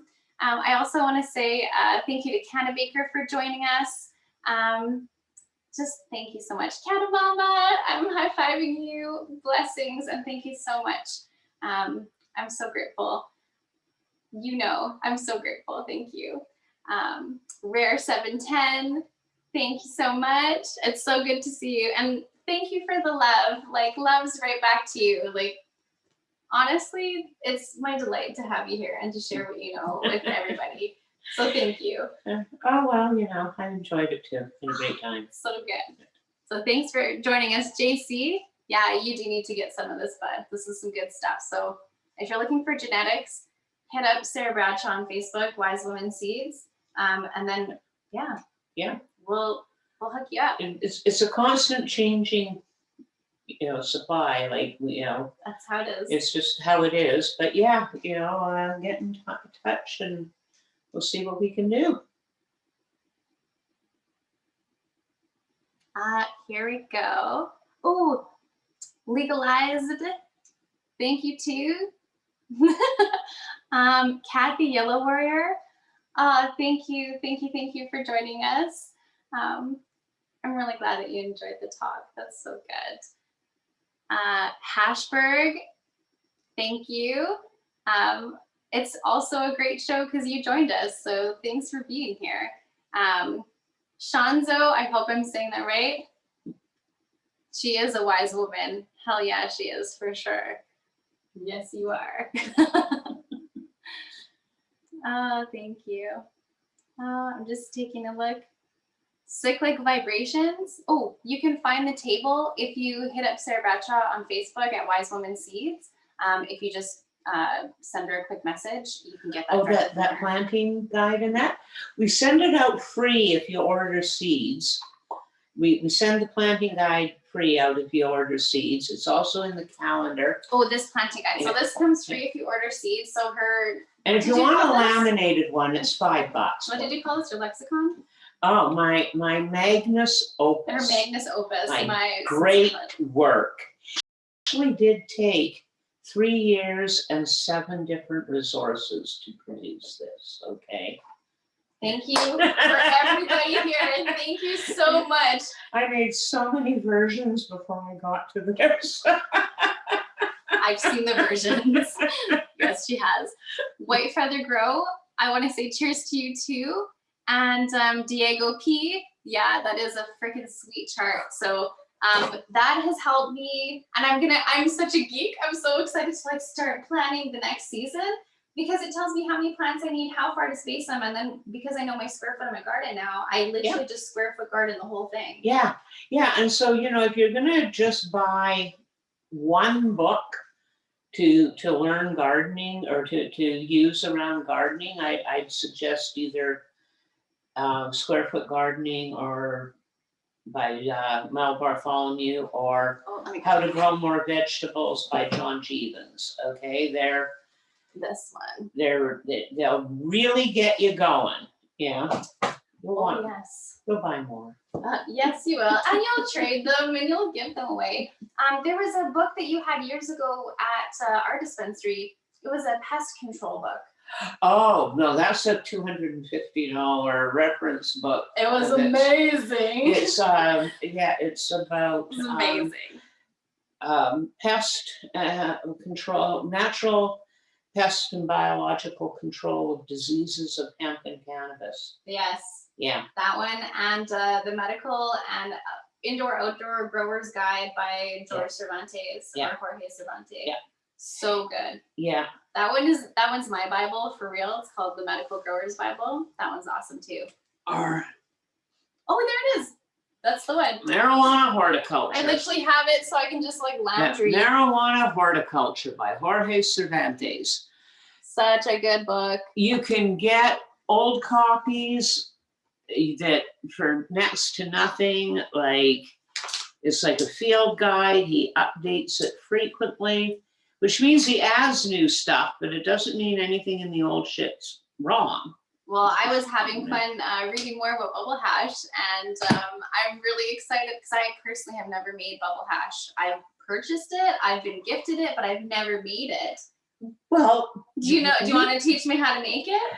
Ben is a wizard at it. He makes, wonderful. Yeah, and he's got all the equipment and everything. Well, and I'm getting my bubble bag, so I'm really excited about that. What size are you getting? I'm getting the 8 kit from.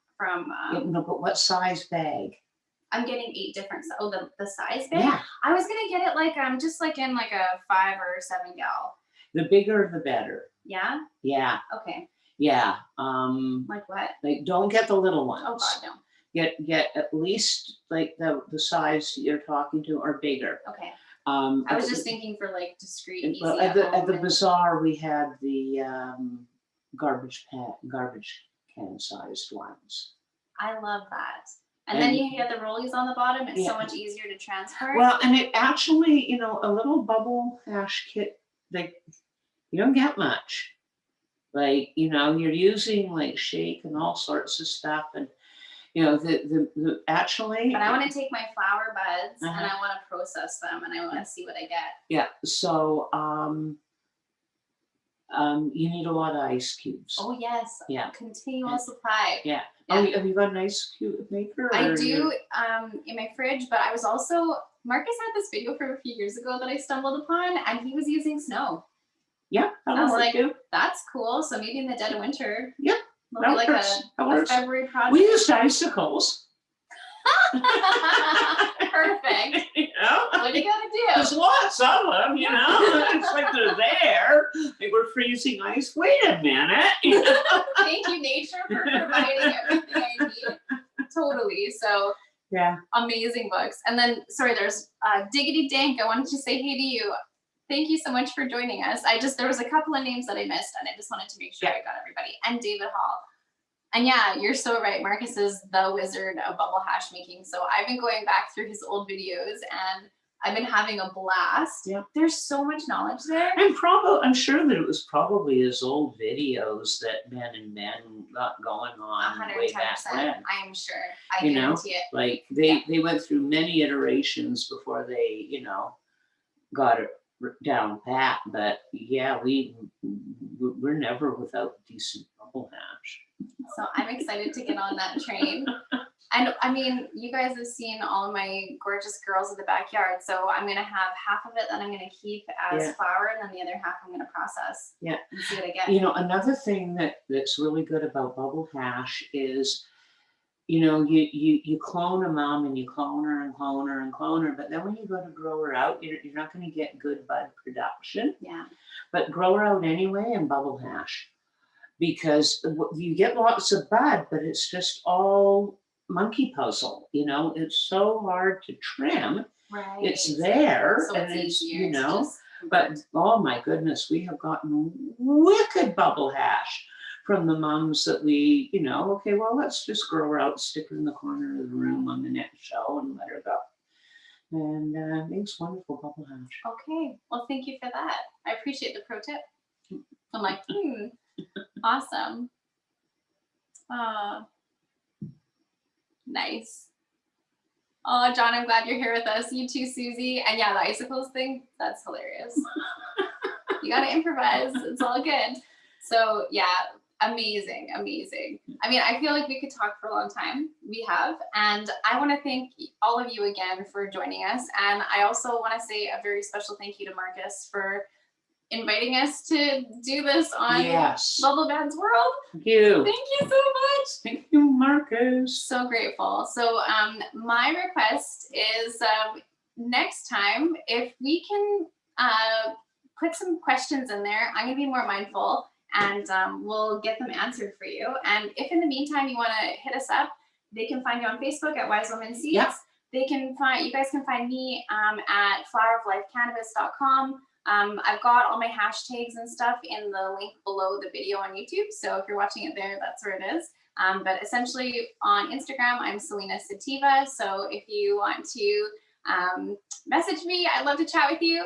There is somebody that messaged me and it got lost in the shuffle, so I apologize. So I'm going to go through it again and see if I can find you. But if that's you and I haven't responded, I'm so sorry. I did get your message and it was so beautiful. Thank you. Please write me back, because I'm new to doing social, to be real, like in a good way. So bless your hearts and thank you for working with me on that. But you can also find us at Flower of Life Show, Flower of Life TV, FOL Health, FOL Events.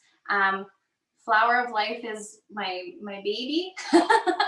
And if you haven't noticed already, and we do a lot of different things in the community. So if you're wanting to learn how to grow your own medicine, obviously we've got workshops and things that we're going to be putting out into the community. If you want to learn how to make your own medicine, Siobhan, who I mentioned earlier from Blissful Alchemy, she comes in a couple times a year now, and we're going to be doing soon, very soon, probably in the next month, a harvest workshop available online, and up to 4 people because we're 6 for the next workshop, but in person. But you're welcome to join us. We're going to be learning how to do the basics, so how to decarb, how to make topicals, how to make infused oils, and then how to turn those things into other creative products that just kind of give you the base for making everything. I have seldom enjoyed a workshop as much as I enjoyed Siobhan's. I learned so much. And so did I, which, you know, like, it is awesome, because I've been doing this for a long time. I've been cooking with cannabis for a long time.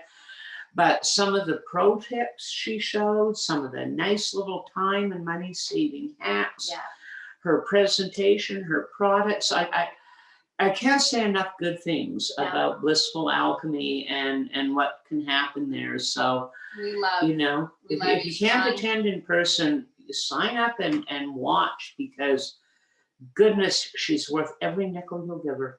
Oh, plus, absolutely. She has a heart of gold. So consider joining us for that. And then the other thing that Flower of Life does now is we are a cannabis clinic. So if you want to work with a doctor, Dr. Fair is our doctor. He's amazing. This is my big, I'm so excited news, is we're able to now bill through MSP. So for people that are looking to use cannabis as medicine through the Health Canada licensed producer program, the ACMPR, the Access to Cannabis for Medical Purposes regulations, you can see Dr. Fair. All you have to do is just go to floweroflifeclinic.ca. It's also floweroflifecannabis.com, and just click book now and book yourself in with Dr. Fair as a new patient, and we're good to go. No more fees. No more fees if you're looking for personal use. If you want to personally produce, that's a different ball game, but it's still super reasonable. So consider checking us out. And that's what has allowed me to grow. I mean, realistically, it's probably over 30 plants in the backyard now. I kind of just brought more. They're big.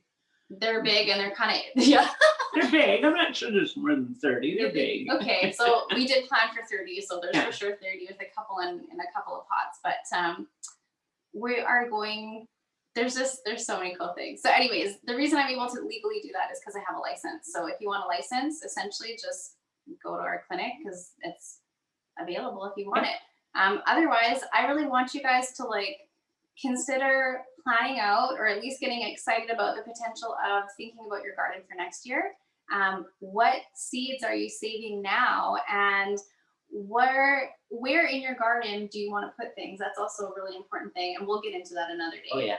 But save your seeds, share your seeds, make amazing sauces and soups. If you're wanting to preserve, we learned all about that, so go for it. I know I'm going to, and I'll be sending you all love for my garden. So again, thank you guys so much for joining us. Sarah, do you have any parting words for us? Good night.